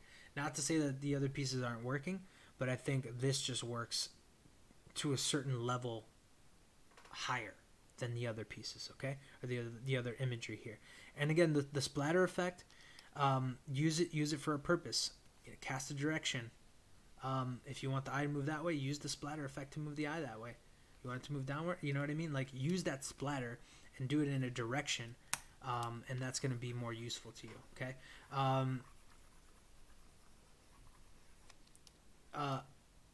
I actually really, in terms of the artistic expression here, I actually do feel like this one is stronger. This one has more of a representation, but this is, like I said, this is beautiful. If you could do a whole series of these, like just horses doing this and black backgrounds, and just use some of the design concepts I just threw at you, you can make 12 pieces that would go, you could sell those things as a show, and you could get into a gallery and you could be selling those things. You could fill up a gallery with this kind of artwork, and it would sell. So, and I'm not an expert at it, but I do have some networking resources where I could put you in a position to have a smaller gallery show, and then you can build up your network from there, and start really promoting your pieces as a series. So if you did want to go in that direction, I know how to handle that as well. And then this piece is something that I really want to talk to you about. Okay, like I said, these scratchy lines. This is your style. Okay, this is where you will be set apart from other artists because you have a really good grasp of how to use these sparingly but effectively, and it's interesting as hell. Like, okay, so not only is it interesting just the lines, but actually the texture of each line stroke itself, that rough kind of texture. It looks like if you had hard Bristol or like really textured Bristol, that would be perfect to use with this kind of style. And just this in general, this is so beautiful. You here's your focal point if you really want to. This is actually your focal point, this corner here. And the fact that you have this design, like hilly design thing that goes across, it does create a triangle of sorts. And then you have it fade out here. So here's your exit ramp. Oh man. Again, there's things that are really working with some of your pieces that if you just took this formula, whatever you did here, and you extended out to 5, 6, 7, 8, 9, 10 different pieces, and you could, what I would do is take a landscape, because it looks like this was a landscape. Take a landscape and just do this. Do these scratchy lines. Throw in maybe a tree back here, but that's not your focal point. You know what I mean? Like, just do something like, throw back some sketchy mountains here, something like that. In a very simplistic way. Maybe even just do, couple really long lines that are real jaggedy and like, and then that's it.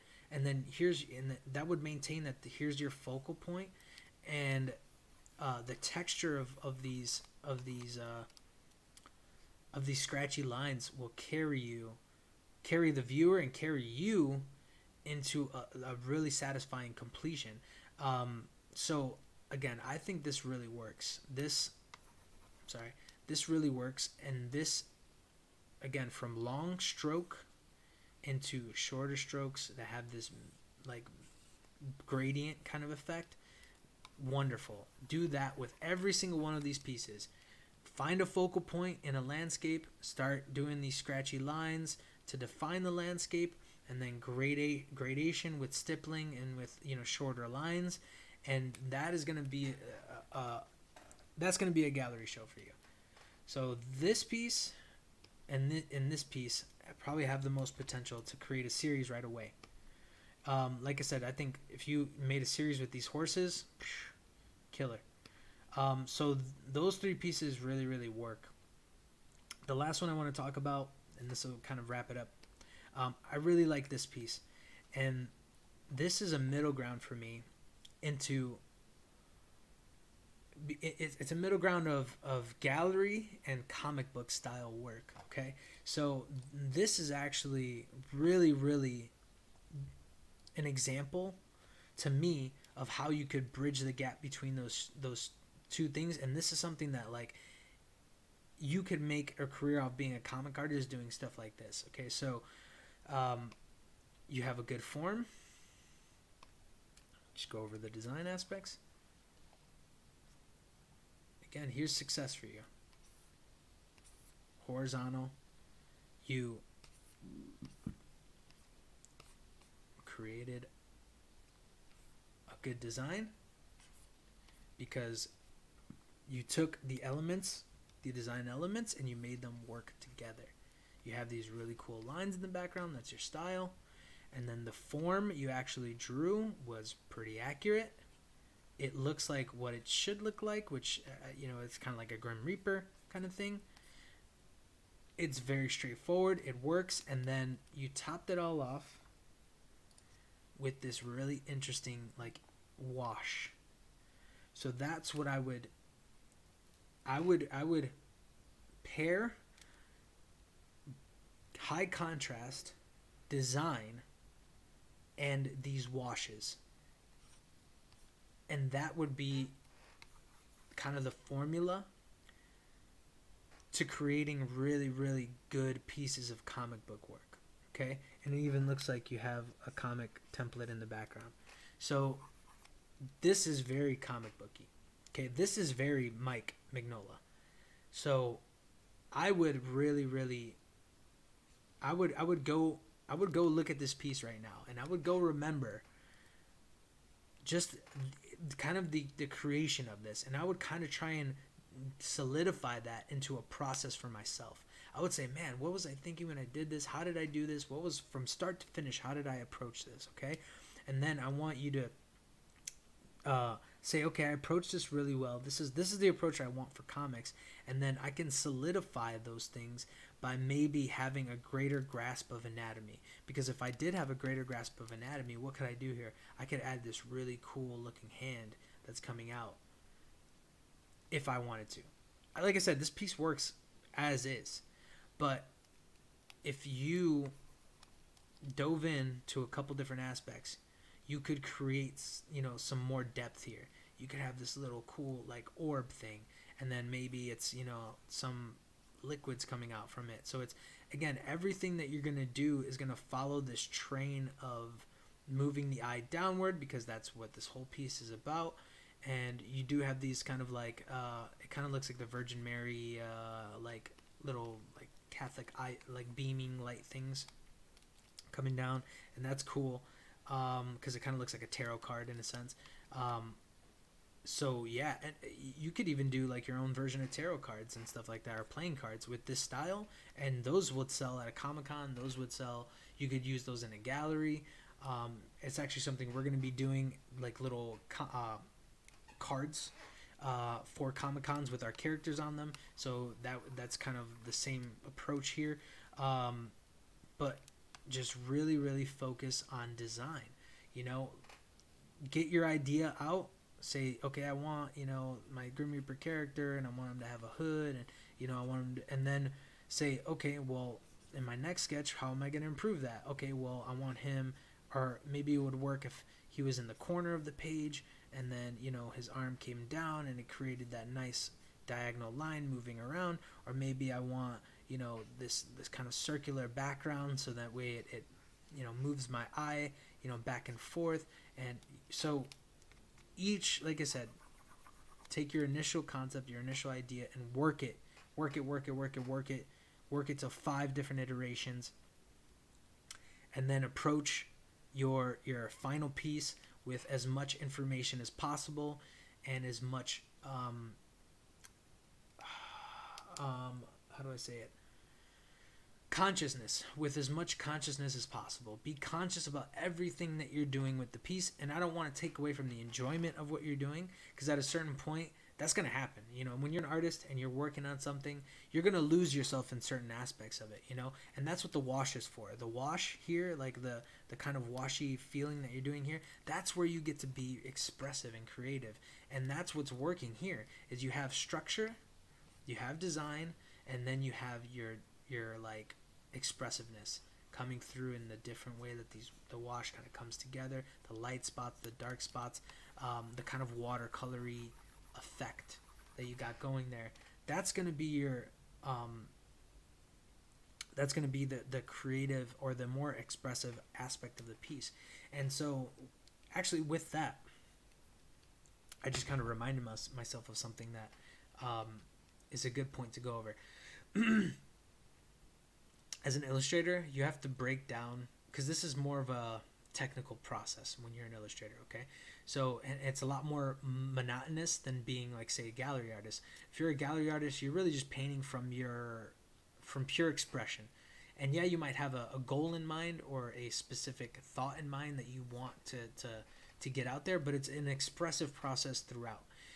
As an illustrator, it's more of a technical process, and then At the back end, it's an expressive process. So once you have all the technical framework in hand, that's when you then get to be, you get to kind of let the dog off the leash in a sense. So as an illustrator, you have to have discipline with doing those things. You have to say, like creatively, because this is how kind of my mind works. I don't know if your mind is similar, but I think all artists kind of have the same drive. I want to jump into the meat and potatoes right away. You know what I mean? Like as soon as I have an idea, I just want to flesh it out in this really expressive way. But if I'm working on a piece, so say if like I get a prompt and they're like, I want to work with a griffin. Oh man, I wanted to draw this griffin for a long time anyway. Like this is a perfect thing for me, right? And if I just jump in, yeah, a great piece can come out.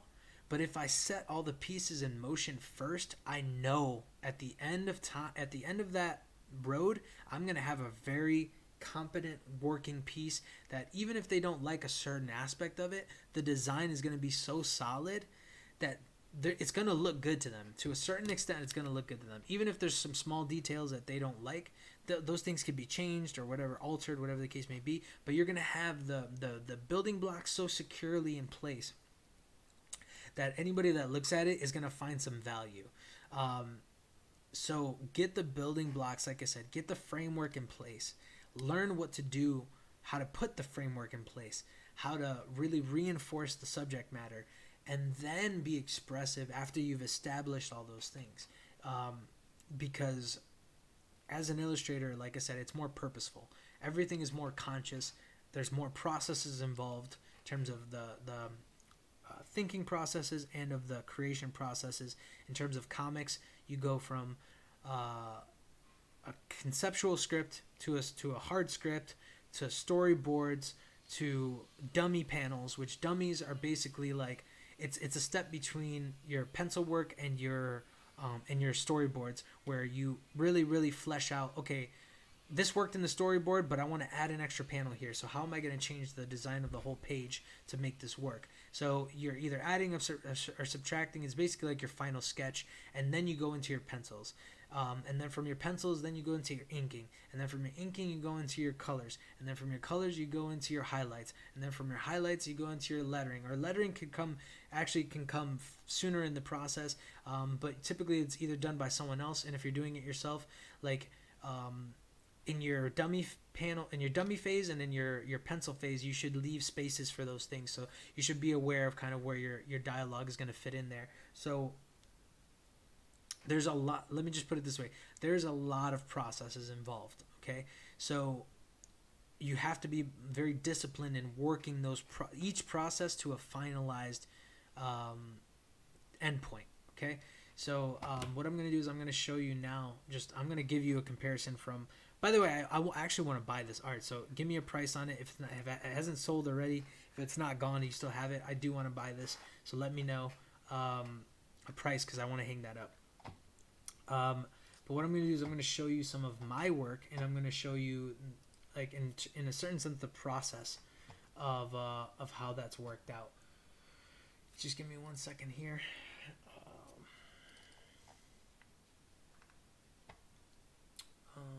Actually, wrong one.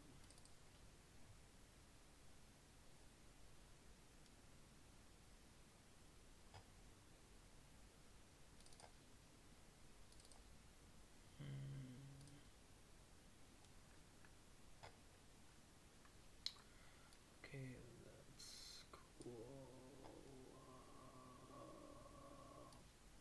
I wish I could pause it.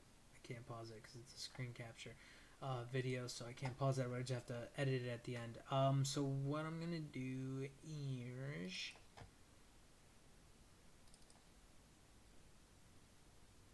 okay. So yeah, I do have some examples here that I can show you. Okay,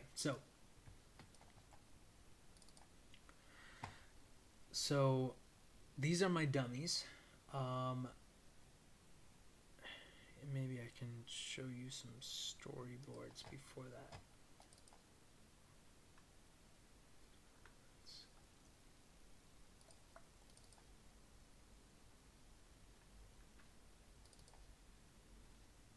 Okay, here we go. All right, so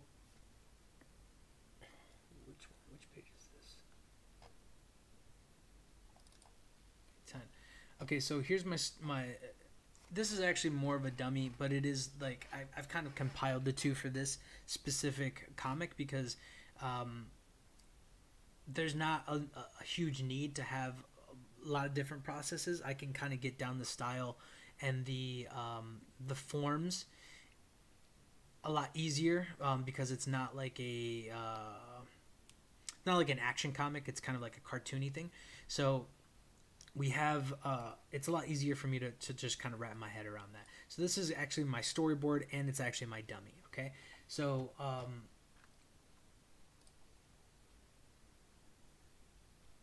me see. I'm sorry. I got stuff all over the place for right now.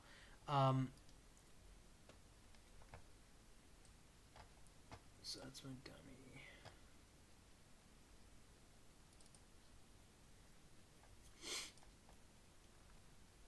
Okay, and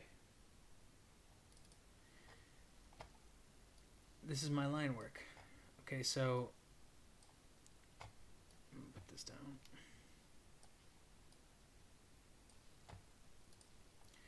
All right, so as you can see,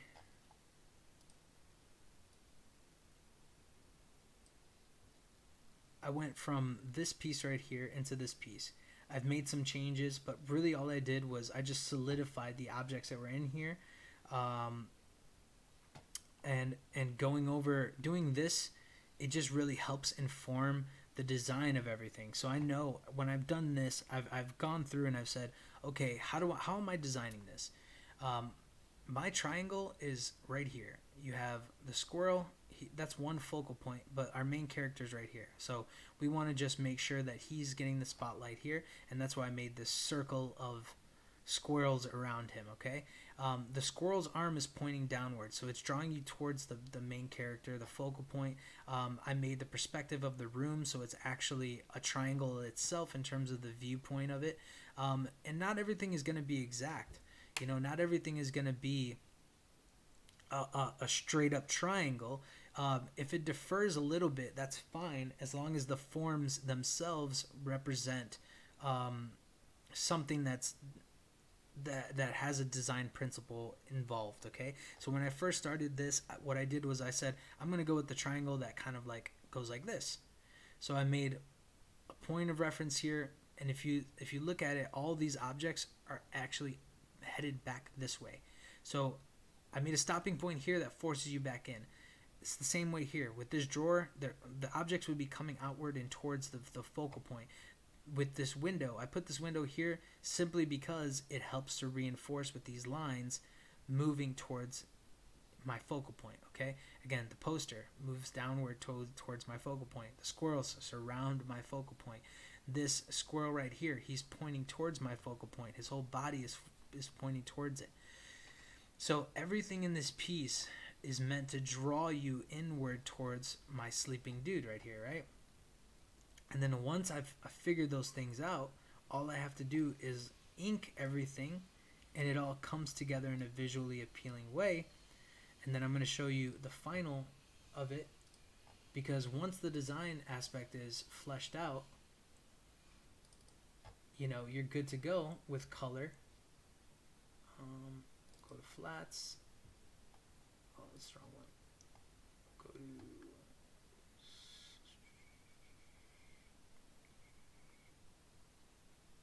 What's funny is I totally organized them, and then now I'm going off my organization. Like, I had them organized, but I just looked in the wrong place for them.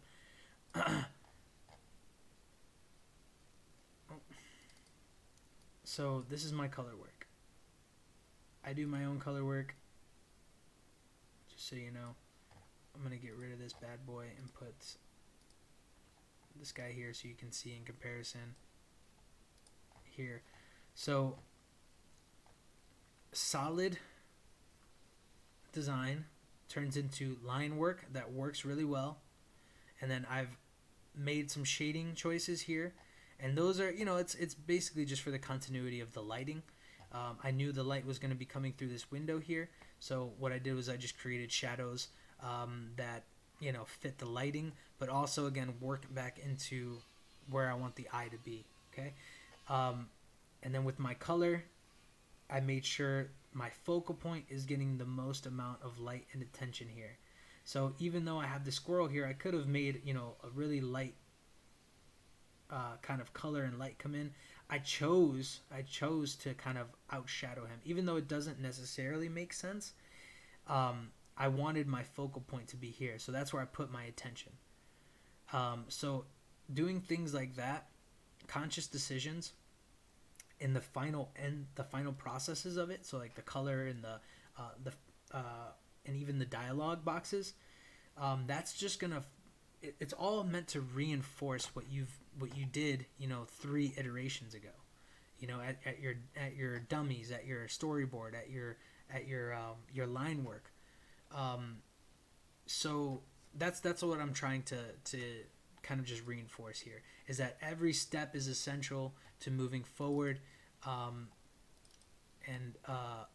it all has an importance. Okay, so I've done this page, I've penciled this page probably like 5 times, and it's because each time I did it, I got better. So it's never a bad thing to keep pushing, to keep like, this looks cool, but I think it could look cooler. It's never a bad thing to do that, but you also have to understand that everything has to have a finality to it. So if it's good enough to finalize, run with it. Don't be so perfectionist about things that you're afraid to finish them, because I got news for you, nothing's perfect. So even you can spend 20 hours on one piece, and you can spend 2 hours on another, and that 2-hour piece is for some reason just going to look better than a 20-hour piece, and it's just because you've accepted a level of finalization, and you're comfortable with that level, so it looks better in an overall standpoint.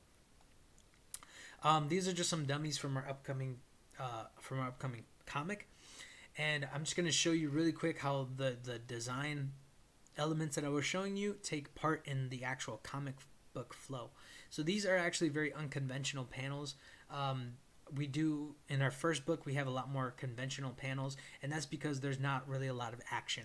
When you start getting into when you're creating comics, you actually want your panels, your feeling of your comic, your art style, your lighting, everything to fit into one vibe. So with our first book, we knew it was more of an information dump and unpack. So it's not necessarily that visually interesting in terms of the panels. What we did that was visually interesting was we focused on the light and the color. And then, you're getting used to the characters, so we just made sure that they're expressive. They're expressive enough to keep the reader engaged, and then they get a feel for who these characters are. And then as we take them through the action phases, now you're going to get to experience their character in a more action-oriented environment. And if you look at it, there's a lot more smaller panels for these characters. So they're not, in the traditional comic book panels where you have either like horizontal long panels, or vertical square panels, but just in different orientations. Those are very, they're kind of inside the box, right? They're kind of like how you expect a comic to look. So they're less creative, less expressive, and then the expressive things are in the actual panel itself. Now that we're into action, we want to make the actions the expressive portion, and the panels are less important. So the expressions take forefront, and the panels take a back seat. And the only time we reinstitute these panels is when we want whatever's inside of them to be the expressive part, and we want to differentiate this space from this space. Okay, so the panels here actually only serve the purpose of organization. They don't serve the purpose of defining a scene, or they do have a certain aspect of pacing, which that's something that, again, when I create this comic crash course, that's going to be a focus of a whole lesson is pacing in comics. But as you can see here, again, they only serve the purpose to start organizing things. I want this to feel different than this, so I'm going to organize it into a different panel. I want this to be separate from this, even though they're the same kind of thing going on, so I'm going to separate it into a different panel. Um, so again, there's method and there's um, a lot of cognitive decision making when it goes into creating not only one solid piece or um, one page, but when you're talking about comics, every single page has to have that same level of cognitive decision making, and I have to take into account fatigue. So if I'm creating this comic and it's too ambitious, I know that halfway through my pencil work, I'm gonna be like, ah, oh, fucking kill me, and I don't want that to happen. So you have to be cognitive of a lot of different aspects as you're moving into your journey as an illustrator. And that's really the whole main point of why I wanted to do this for you, is because you have a skill set right there already. You have something that's very, very close to being where it needs to be, and adding these cognitive processes is really only going to do the only thing it's going to do is make you drop your bad habits and reinforce good habits. So there, like I said, you're not far from where you need to be. I hope that this is clear enough. I do want to meet up so we can clarify anything that isn't clear. But just so you know, I'm very long-winded, and I'm telling you about that. So anytime that we have a personal conversation between you and I, just expect that it's going to be a long one, and we're going to jump from concept to concept, because I do have a lot of experience with illustration design. Comics are actually fairly new to me, but I've done a lot of research in the past 10 years actually, and I follow a lot of Will Eisner's principles when it comes to creating comics sequentials, and basically just how you have to pace your comics. So I do have a lot of knowledge under my belt, and let me just show you just like my professional work.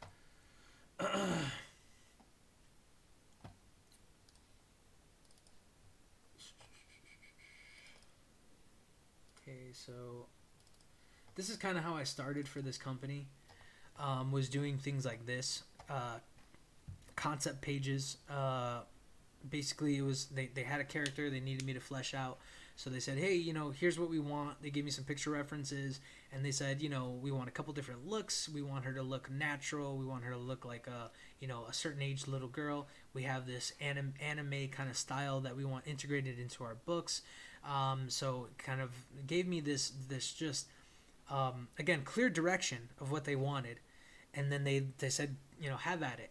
So this is kind of what won me my position at this company, was doing things like this, and just understanding the different. This is actually two different things. Okay, so this is a traditional concept design, it's like a template. Okay, so I took the same pose and then I just put different things on top of the same pose, and then this is an expression sheet, or it's more of a grasp into who the character is. It's looser. It's not, I did use this. I thought this was the best design choice in terms of her clothing, so I did use that clothing, but it's less rigid. It's more flexible. It's more just to grasp who she is as a character. So again, it's two different aspects. You probably wouldn't have like this integrated into one thing, but it's something that I did for them because they wanted to have a really complete, for their client, they wanted a very complete view of who this person was. This is just a pinup kind of thing. They gave me a picture reference, and then they kind of told me, here, this is what I want. This is supposed to be ice.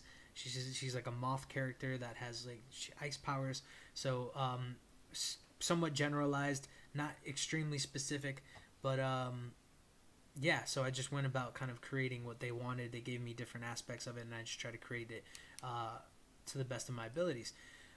This is another, again, kind of design sheet. So same character, just a couple different looks, and then I chose the best one that I thought was the coolest, and then gave some more expressive kind of action-oriented things to draw out what that character might be like. So yeah, this is some of my professional work. So the two characters end up meeting, and then this is kind of how they would interact in this like digital world kind of format. So this is kind of like the culmination of those two different design panels into one. And then that was kind of the sketching process behind those. This is a character turnaround. They gave me a specific style to work with on this one, and then a character. This character's name is Wahiko, and she's pretty cool. She's like the goddess of like energy and like electricity, like the internet basically. This is a death goddess. This is the same goddess, but this was before she was the death goddess. She was the goddess of the dawn, and then she became the death goddess. This is a character turnaround again, and this is actually for a 3D model that's going to be, it should be put together either, it's in the process now or by June. So this is how you would do things to create a template for a 3D model. So you'd have, you know, your side look, you'd have your front look, and then you'd have your back, so that whoever's modeling it can get a really full picture of who this person is, and then a different color scheme here, and then there's 4 different color schemes just for options. This is technically a character design sheet, but there's 3 different characters included. They had picture references. I just basically made them into comic characters. Same here. A lot of these will be the same. So yeah, it starts off as a pencil drawing just like that, and this is the 3D model render thing that I was talking about. So it starts off just as a pencil. I do all my anatomical work here because that's very important to them specifically as a company. They like the anatomical work. They like seeing a lot of muscle groups and things like that. So again, you have to play to your client. And once you have an understanding of a lot of different skill sets, it makes you valuable because you can attain the kind of things that they want. So I like anime a lot, so that's a part of my skill repertoire, and they like it as well. So I know that I can include anything anime like, and they'll probably be receptive to it. This kind of stuff, again, I know they're going to be receptive to it because I have all the muscles in the right place. I have the anatomy nailed.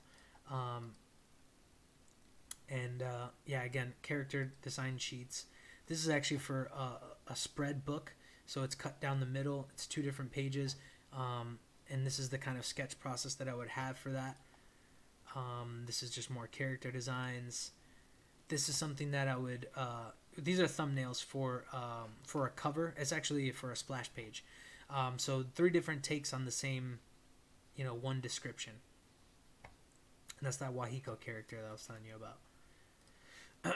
And then this was actually the final that I went with for one of the pages, and it turned out so good. It's actually one of my favorite pieces. But I love doing things like this as well. I love doing thumbnail kind of storyboard things, and having the client gauge a reaction from it. So yeah, these are just, again, different pieces of doing different sketches and designs. I want to show you a little bit more just because I have a little bit more, so why not?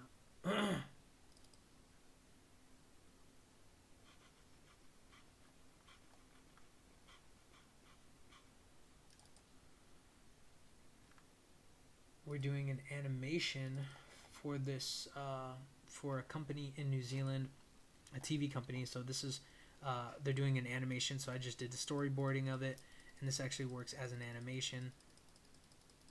Because I wanted to we were trying to wow the client, so I just kind of went above and beyond to generate this like it's called an animatic movie. So they put this together for the client in a timed format. But it's just a generalized kind of storyboard that gives the idea of what is going to go on within the animation. So that was a quick kind of peek into there. And this is actually a book I'm working on now, which I'm in the process of redoing, because I did a version. They hired somebody to do this book. They didn't like the results of the book, so they hired me to recreate the book. So this is a book that's in progress right now, but this is a sketch. So this isn't even a final pencil version of it. Some aspects I won't change, like this will be a final But like anything that you see that's real sketchy will just get finalized there. So yeah, this is kind of the stuff that I'm working on.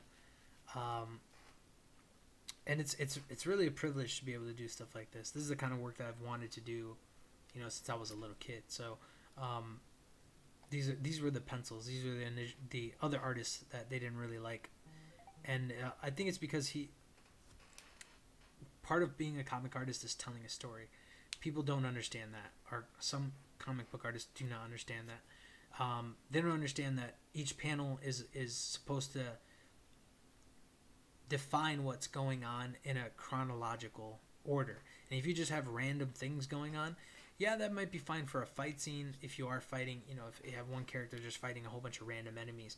But if you have that going on for the entire comic, then there's no continuity, there's no storytelling. And storytelling is the most important part of sequential artwork, because without dialogue boxes, if you don't have dialogue boxes to explain just the dialogue, what else is going to give you a clear viewpoint of what's going on from point A to point B? It's going to be the sequentials. So you have to really formulate what the story is going to be and then reinforce it with every single panel. So this is, again, these are pages that are supposed to be in order, but they're very random. Like, you don't know exactly what's happening from here to there. You're relying on dialogue there's nothing going on in this panel. I understand if this was just a dialogue panel, but there really was no dialogue for this comic. It was kind of a flex piece, and sometimes I've done 2 of these for them, and really what it is they say, here's how many pages I want, here's the general direction of the story, here are the characters, do what you want with it. So I did a book like that. They loved it. They're fleshing that out. This was a flex piece for another artist. They obviously didn't really like his work, so now I'm doing that book. So yeah, like I said, all the aspects come together, and especially when you're competing in a really competitive field that is art, you're competing against a lot of really talented artists. So you have to have at least the basics down to a science, and then you work on your style as you progress forward. You work on making yourself faster. You work on making yourself more available, making yourself more time efficient, things like that as you go on. But you have to have the fundamentals down. Start getting the work. And you can see this is my home screen. I did this illustration. This is our company, New Leaf Comics, and we're actually moving into gaming. So we're gonna be changing our name to New Leaf Studios. This is our mascot. So yeah, like I said, that's pretty much the review of your portfolio and giving you kind of a glimpse into some of the stuff I do, taking the things that I was telling you about design and kind of showing you how I integrate those things into my work. I'm like I said, when I get into a curriculum, it's going to be kind of the same way. Like, I'm going to do some screen capture videos. There's going to be some audio. There's going to be some documents to work from and to kind of like memorize different things, different design principles and whatnot. But I'll dissect my work in a design way, and I'll show you how I integrate it and how I use different things to push and to add and subtract value from each panel, from each piece of art that I'm doing. So I hope you... Oh, excuse me. I'm just like all gassy. I hope that you kind of got a lot of value from the things that I was telling you. Like I said, if we can push certain aspects of your work, I can get you into a gallery. All you need to do is just create one series, and we'll really focus on promoting the series, on getting people to your work, seeing your work, getting it into a space that's worthy of of having you, and then you can decide what you want to do from there. But there's definitely a lot of opportunities in terms of you stepping into a gallery format, in terms of working into an illustrator, a comic book illustrator format. There will be some work that you'll need to do, but I can definitely give you the tools to hit the ground running. So just let me know what you think in an email or anything like that. This is really, really long. It's been about 2.5 hours. So if you want to dissect it into a few different pieces. You can negate the last part where I show you my work. That's cool too. So I hope you, like I said, I hope you enjoy it. I hope it has some value for you. Let's get together soon, and any questions you have, just write them down, and I'll go over everything that you want to go over, and we can have a few beers, and we can kind of just see where you want to go from there. All right, Martin, take it easy, bud.